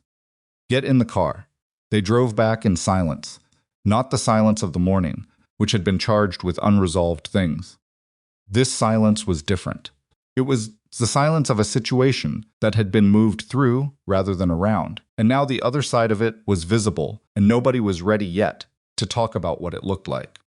They were halfway back when Dante's phone rang. He looked at the screen. Marco, who was driving, looked at it too. The number on the screen was the estate. Not Marco's line. Not Lucia. Not any of the security numbers. It was the landline. The main house line that nobody called because nobody used landlines anymore, which meant whoever was calling it was calling from inside the house, from a phone they had found by going somewhere in the house they should not have been. Dante answered. Silence for 1 second. Then Amara's voice, and the quality of it, sent something straight through his chest, controlled, focused, the voice of a woman who is frightened and refusing to let it run her. There's someone in the house, she said, not staff. Lucia went to get water 20 minutes ago, and she hasn't come back. I can hear movement in the hall outside the room. Dante, I locked the door, but a sound from her end. Not loud, but close. The distinct sound of a door handle being tried. Amara, Dante said. His voice did not waver. Stay on the phone. Don't open the door. The line went dead. Marco had already changed direction, the car swinging hard through an intersection with a controlled violence that pressed Dante against the door. The engine opening up as the city blurred past the windows, and Dante held the dead phone in his hand and felt something move through him that had no name and needed none. 12 minutes, Marco said through his teeth. Dante's other hand was already on the door handle, though they were still moving.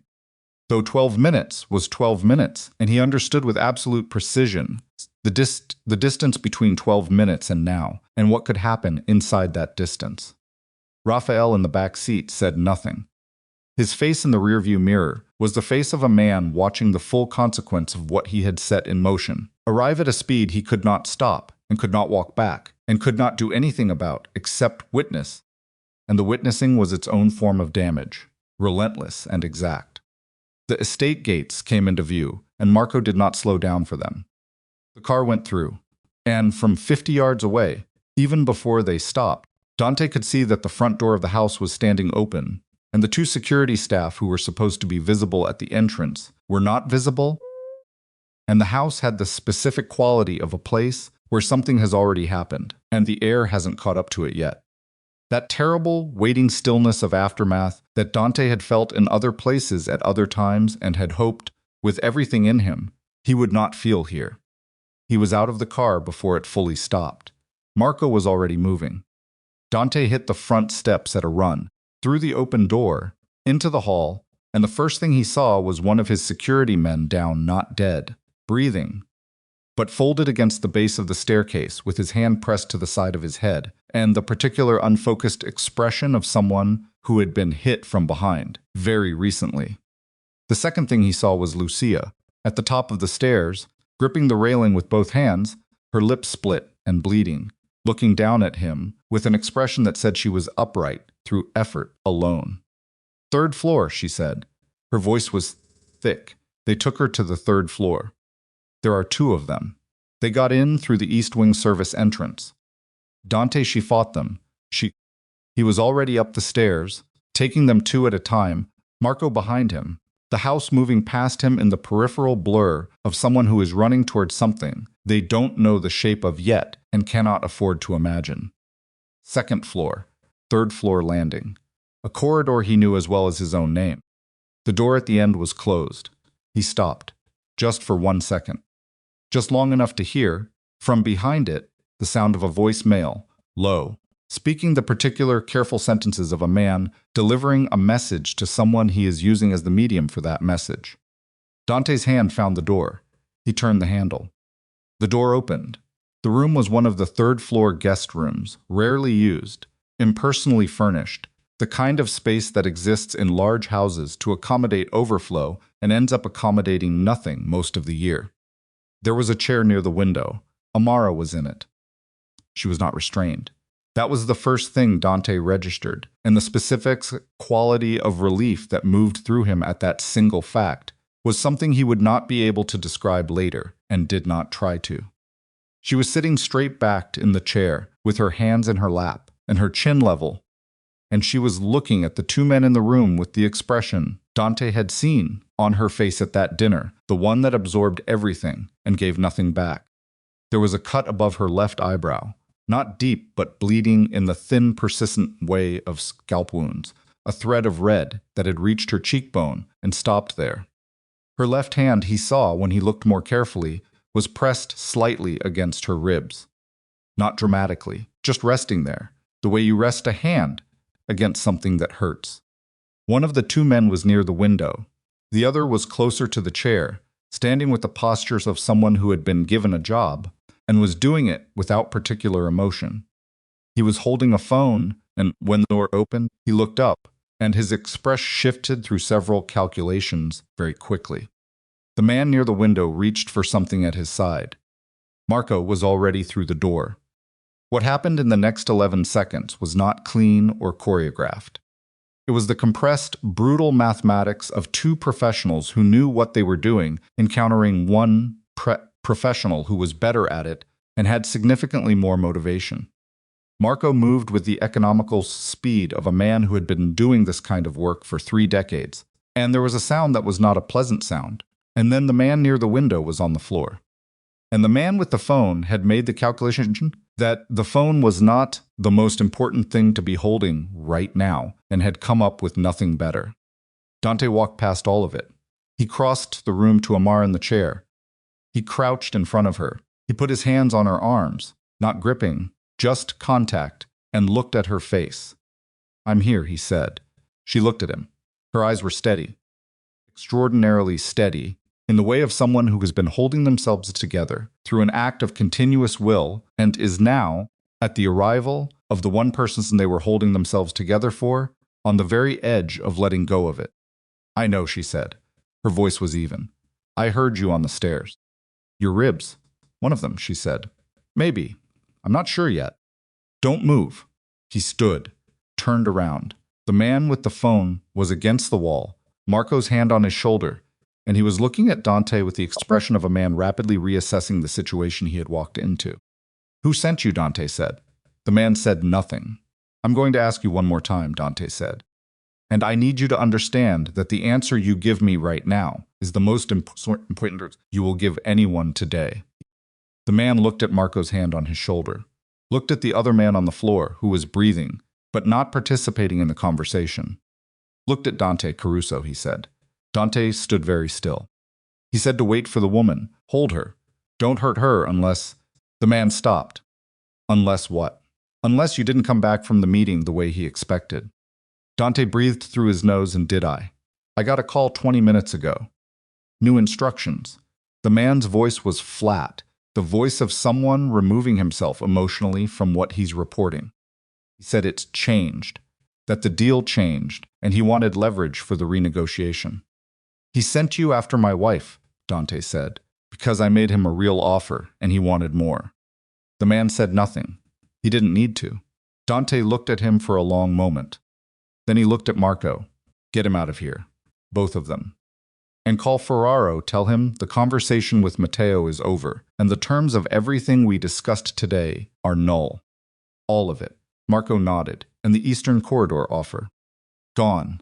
Dante turned back to Amara, "Gone as of tonight." He crossed back to her. She was trying to stand, and he put his hand on her shoulder. "Don't," he said. "I'm fine. You said maybe a rib. So don't." She looked up at him. Something in her face, the held-together thing, finally moved. Not collapsed.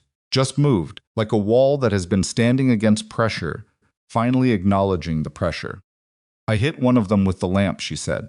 He looked at her. "The bedside lamp. From the bedroom. I grabbed it when I heard them in the hall. It didn't," she paused. "It didn't do what I hoped it would do. But it did something. It bought time," he said. "It bought time," she agreed. He crouched in front of her again. His hand came up, and very carefully, with 2 fingers, he touched the cut above her eyebrow. She didn't flinch. He took his handkerchief from his jacket pocket. He still carried one, an old habit his grandmother had installed when he was 7 years old, and pressed it gently against the cut. "Hold that," he said.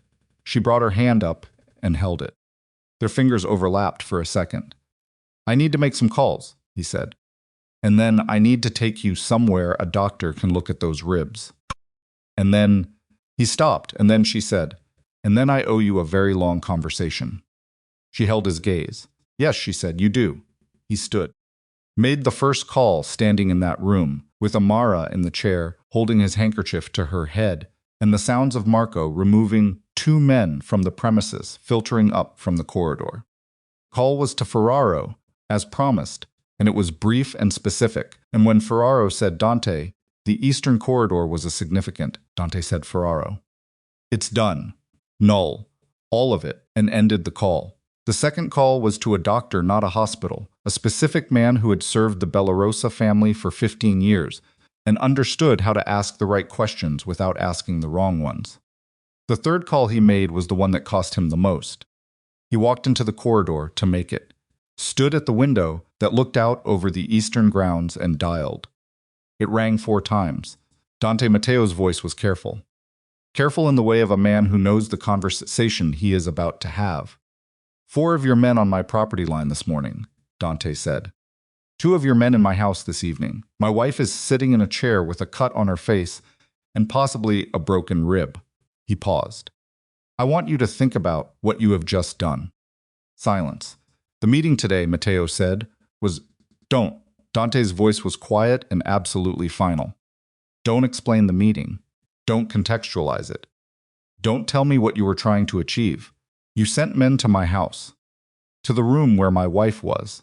Whatever the calculation was, Whatever the leverage you thought you were building, that's what you did.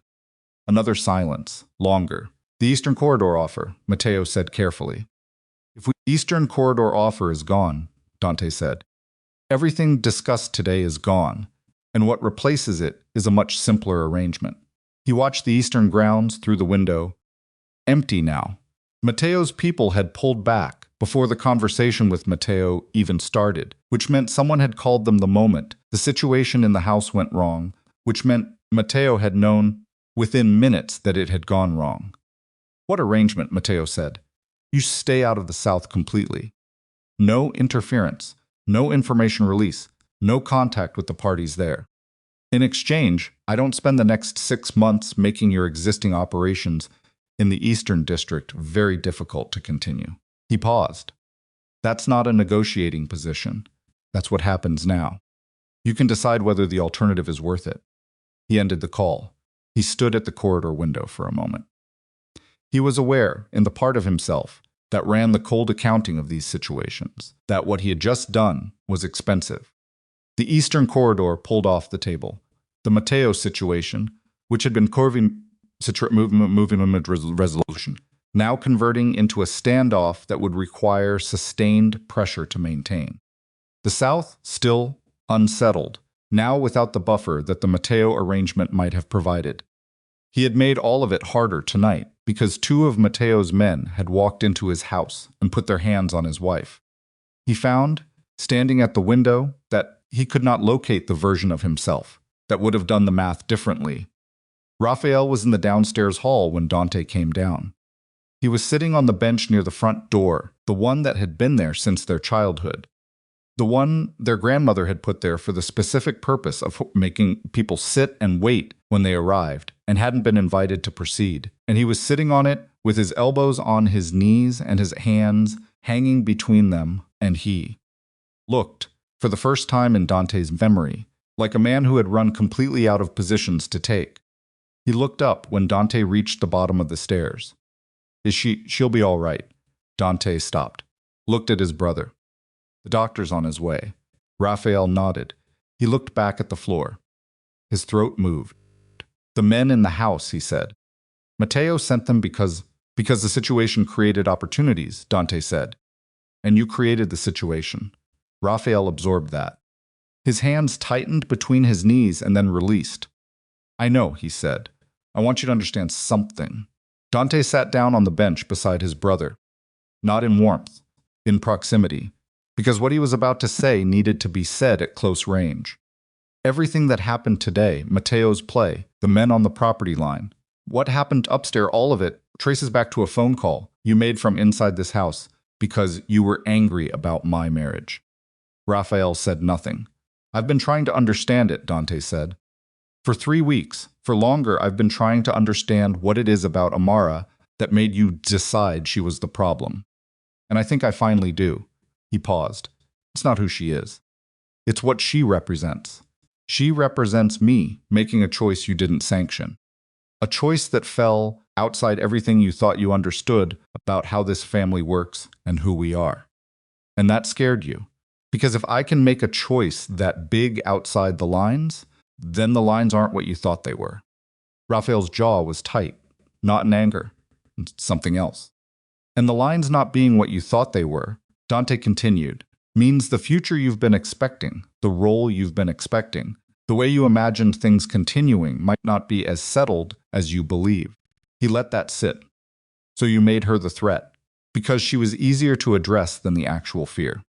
The hall was quiet around them. Is that accurate? Dante said. A long pause. Yes, Raphael said. The word came out stripped of everything. Dante looked at the floor between his feet. She has never been a threat to you, Raphael. She has been an addition to this family that required you to expand what you thought the family was. That's all. He paused. I'm sorry I didn't make that clearer from the beginning. I assumed proximity would do the work. That was wrong.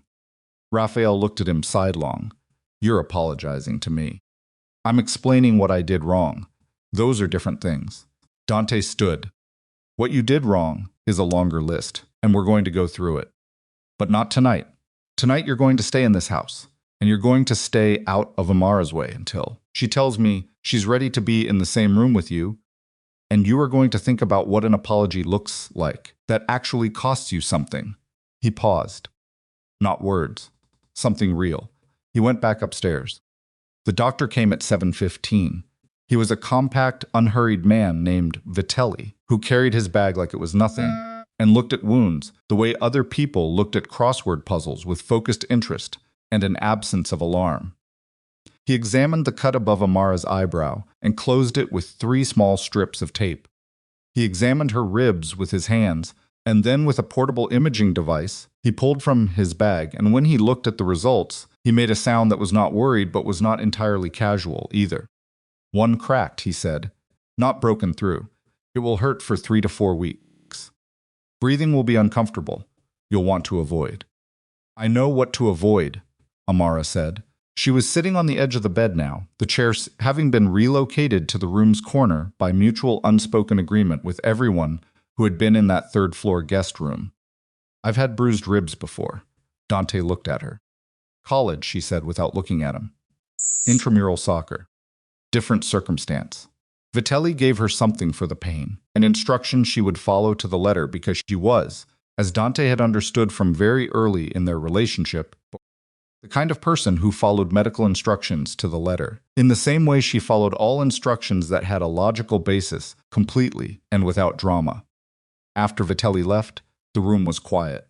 Amara was lying down, propped on 2 pillows, the lamp on her side of the bed, making a warm circle.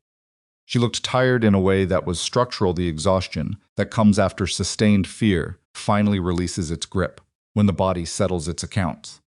Dante sat in the chair by the window. He had taken off his jacket. His sleeves were rolled up, and his tie was gone, and he looked, she thought, like someone who had been in several different difficult rooms in one day, which was exactly what he was. They sat in the quiet for a while. Neither of them was in a hurry for it to end. "Tell me about the last 3 weeks," he said finally. "The real version. From the beginning. I know I asked you this last night and you told me, but..." He paused. "I want to hear it again. Now that I know the full picture. I want to understand what you were carrying while I was managing things I thought were the priority." She looked at the ceiling. "It'll make you angry," she said. It was the same thing she'd said last night. "Yes," he said.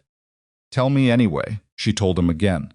But this time it was different, not the controlled download of facts she delivered last night with one eye on his exhaustion and one hand on the valve of how much to release. This time she told him the way you tell someone something when there is nothing left to manage and no version to curate. She told him about the first week, the cousins at breakfast, the foundation dismissal. She told him about the name card and what it felt like to sit at the far end of the table in the dress he had chosen for her in Milan. She told him about the stray dog remark and about sitting on the floor against their bed and breathing in through her nose and out through her mouth. She told him about the breakfast meals she had taken alone to avoid the dining room. She told him about the particular quality of the phone calls, where she said fine, the architecture of that word, how much it held. She told him about the moment tonight when she heard the door handle turn and understood that the thing in the hall was not staff. "I grabbed the lamp," she said, "because I was not going to sit in that chair and wait for whatever came through the door. I don't..." She stopped. Her voice had stayed level through most of this, and now it moved, just slightly, like something shifting beneath ice. "I don't do that. I have never done that. I have sat through a lot of things in the last 11 months, and I have been patient, and I have been gracious, and I have tried to understand the world I walked into. But I was not going to sit there." "You weren't," he agreed. "The lamp didn't do enough," she said. "But it did something." And that she paused. "That matters to me. That I didn't just sit there." "It matters to me too," he said. She looked at him across the room. The distance between the bed and the chair was not large, but it felt, in that moment, like a space they were both choosing to sit with rather than collapse. "I need to tell you something," Dante said. "Okay. I spent today solving a problem that started because I didn't solve a different problem 11 months ago." He held her gaze. "Matteo Caruso was able to do what he did today because my family showed him a crack. Raphael showed him the crack But the crack existed because I let this family treat you the way they treated you without making the consequences of that treatment clear. He paused. Not because I agreed with it, because I was managing it instead of addressing it. Because addressing it would have required a confrontation with people I have known my whole life, and I told myself there would be a better time. There was never going to be a better time, she said. No, he looked at his hands. There wasn't. And what it cost us today is real. The South is still unsettled. The Mateo situation is a standoff that's going to require ongoing maintenance. I gave up a significant asset in the Eastern Corridor because I pulled the offer off the table rather than negotiate from inside, a situation where 2 of his men had just touched my wife. He looked up. I would make every one of those same decisions again. That's not what I'm saying. What are you saying? I'm saying the expensive part wasn't today. The expensive part was the 11 months before today, when the cost of addressing this felt like more than I wanted to spend. He held her gaze. I was wrong about the math. The actual cost was much higher. And you paid most of it. She was quiet for a long time. I know why you did it, she said finally. I want you to know I understand why.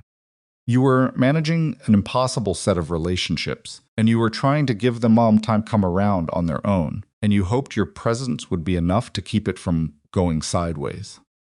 I understand all of that. She shifted slightly, and her breath caught for half a second ribs and steadied. But understanding it and it being okay are different things. I know. I can't keep being the thing this family has come around to, she said. I can't keep being the problem they're warming up to accepting. That's not a position. That's just slow erosion. She held his eyes. I told you I would leave before I let that continue. You told me. I meant it, Dante. I know you meant it. He leaned forward in the chair. So I am going to tell you what I am going to do. And you are going to listen. And if it's not enough, you're going to tell me. Because we are done having conversations where you manage what you tell me to protect me from the discomfort of knowing it. She held his gaze. Okay, Raphael is going to make a real apology to you. Not because I told him to say the words. Because I told him the apology has to cost him something. I don't know what he decides that means. That's his problem to solve. But it will be real, or he will not have a path back into this family's operations, and I will make that consequence explicit to him in language that cannot be misunderstood. He paused. The relatives who participated, Carmela, Eugenio, the others are going to be addressed individually. By me, not with a general statement at a dinner, one at a time in the specific. What they did, what it cost, what the expectation is going forward. She was listening without interrupting. He continued. This family is going to understand, with no room for alternate interpretation, that you are not here on approval. You are not here on probation. You are not a guest who has been extended a courtesy. He paused. You are my wife, and in this family that means something specific. And I should have made what it means specific 11 months ago. And I didn't, and that is the thing I am apologizing for. Not for their behavior, they will apologize for their own behavior.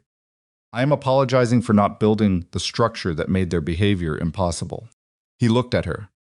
Is that sufficient? She looked at him for a long moment.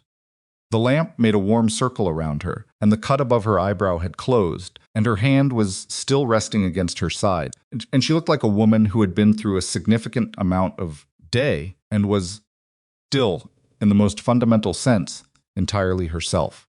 Start, she said. He exhaled. Yeah, he said. It is. Come sit over here, she said, not soft exactly. Practical. She moved her hand to indicate the other side of the bed. He crossed the room and sat on the edge of it. She reached over and put her hand on his arm, on the rolled-up sleeve, fingers just resting there. I'm not leaving, she said. I want you to know that. I meant what I said about the conditions under which I would. But I'm not at those conditions. I know. I stayed because I love you, she said. Not because I couldn't find the door. I could always find the door. I know that, too. I need you to remember that, she said.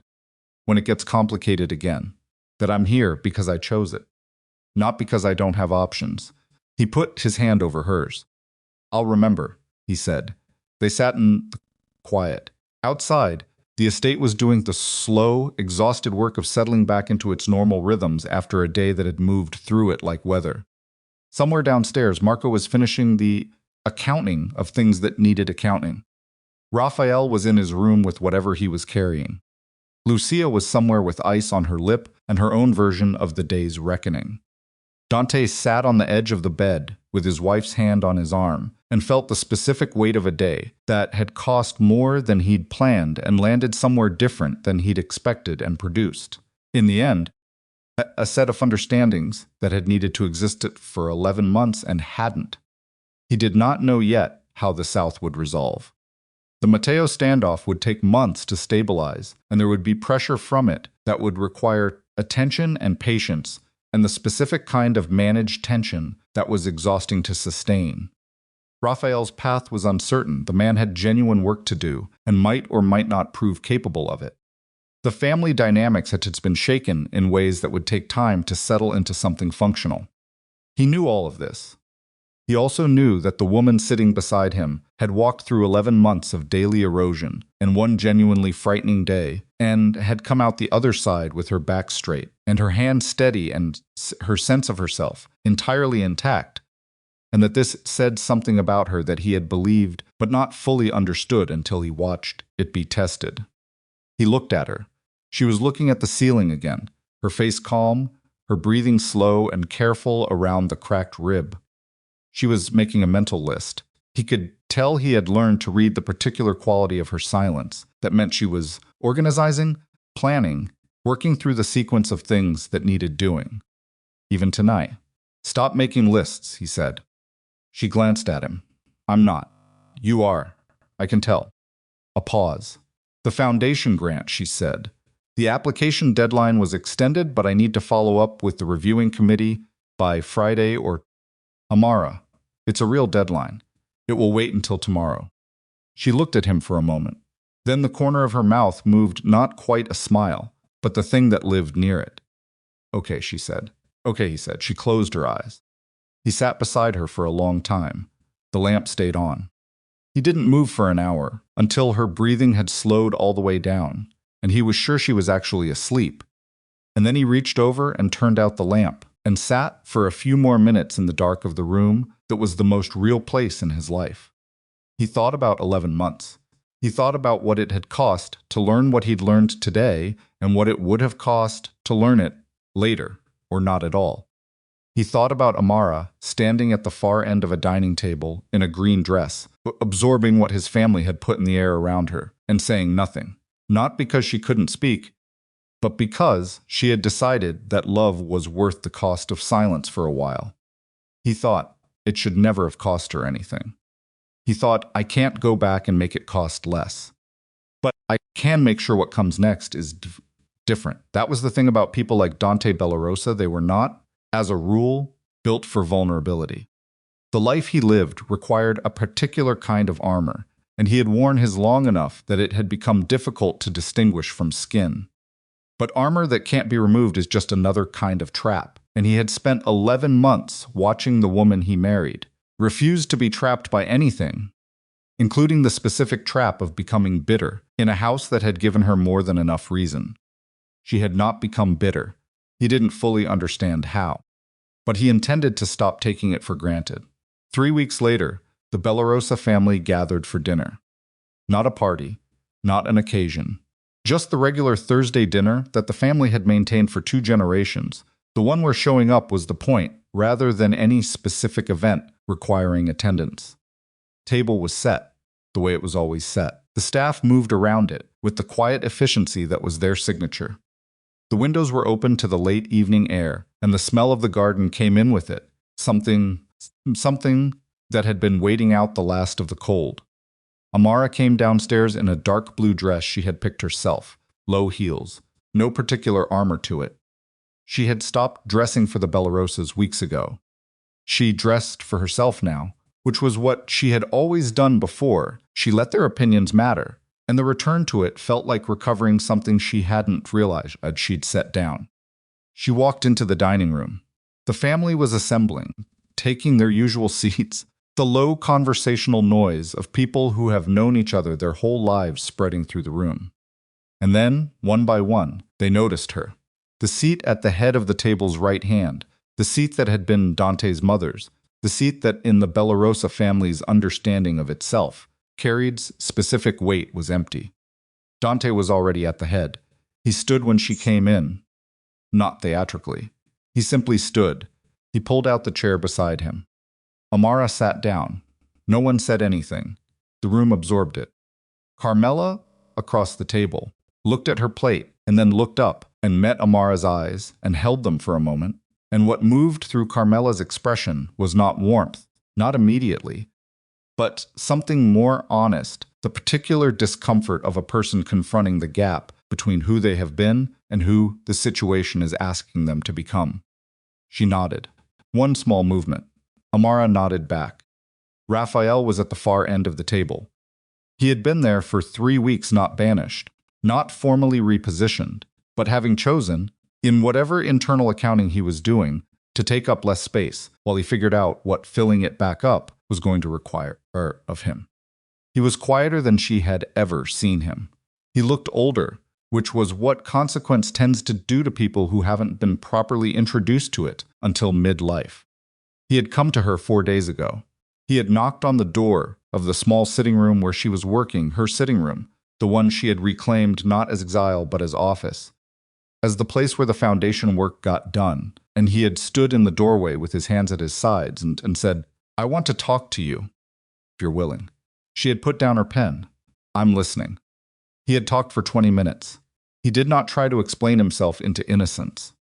He did not qualify what he had done or assign partial responsibility elsewhere, or make the apology into a performance of his own suffering. He had said, "I treated you like a problem to be solved rather than a person to be known. I was wrong. I used my position in this family to make your life in it harder than it needed to be. I was wrong. What happened because of the call I made, what Matteo did, that sits on me. I know it does." He had stopped. Then he said, "I don't expect forgiveness. I'm asking you to know that I understand what I did." She had looked at him for a long time. "I hear you," she said. "Come back in a month and show me you still mean it." He had nodded and left. The month wasn't up yet, but he was at the table, working on it. Dinner moved the way dinners move when the people at them are collectively, imperfectly, attempting something new. There were moments of awkwardness, the conversational hesitations of people adjusting to a different configuration of who speaks and who is heard. There were moments when someone addressed Amara directly and waited for her answer, in a way that was deliberate, that required small visible effort, and that she received without triumph and without mercy, and simply with the particular quality of a woman who had decided that real change was more interesting than staying angry. Lucia sat beside her and passed her the breadbasket without being asked, and said quietly, when there was a gap in the louder conversations, "The foundation grant. Did it come through?" Amara looked at her. "Approved last Tuesday. All 3 applications." Lucia's expression moved into something genuine. "That's significant, it is." Amara reached for her water glass. "Youth literacy in 4 cities. 18 months of funding. It'll actually do something." "Yes," Lucia said. "It will." She paused. "You should tell Eugenio." He asked about the foundation last week, the real question, not the dismissive one. "I think he's trying." Amara considered that. "I'll think about it. That's all I'm suggesting." Halfway through dinner, Dante put his hand on the table beside hers. Not reaching. Just there. She looked at it. She turned her hand over, and he laced his fingers through hers for a moment. Briefly, the way people reach for something real when what's around them is still finding its shape. She thought about 11 months. She thought about the floor against the bed and the cold coffee and the seat at the far end of the table. She thought about the lamp she had picked up in the dark of a room where 2 of Matteo Caruso's men had come for her. And she thought about the specific decision she had made in that moment, not to sit and wait, not to be the thing that happened to, rather than the thing that happened. And she thought about how that decision was not new. It was the same decision she had been making her whole life, in different rooms with different stakes. She was still making it. She would keep making it. Dante released her hand, picked up his fork, said something to the man on his other side about the Eastern Territory, something practical and forward-moving. The conversation around the table continued. The evening air came in through the windows. The lamp in the corner of the dining room made the tablecloth warm, and the faces of the people around it a little less certain, a little more human, in the way that good light tends to do. Amara ate her dinner. She did not need them to love her. She had never needed that. What she had needed, and what had taken a long time and a significant cost to establish, was the simple and fundamental truth that she was here fully, legitimately, on her own terms, and that truth was no longer in question. The woman they had tried to make invisible had simply refused to disappear. That was all it had ever been in the end. Not a battle she had won. Not a war with a clean result. Just a woman who had known who she was through every version of the attempt to make her doubt it, and who had stayed not out of weakness, not out of fear, not because she lacked options, but because she had decided this was worth fighting for. And she had been right, and the room around her was slowly, imperfectly, becoming the proof of it. She reached for her water glass. Outside, the garden was doing what gardens do, in the evening going quiet, going dark at the edges, holding on to the last of the warmth before the night settled fully in.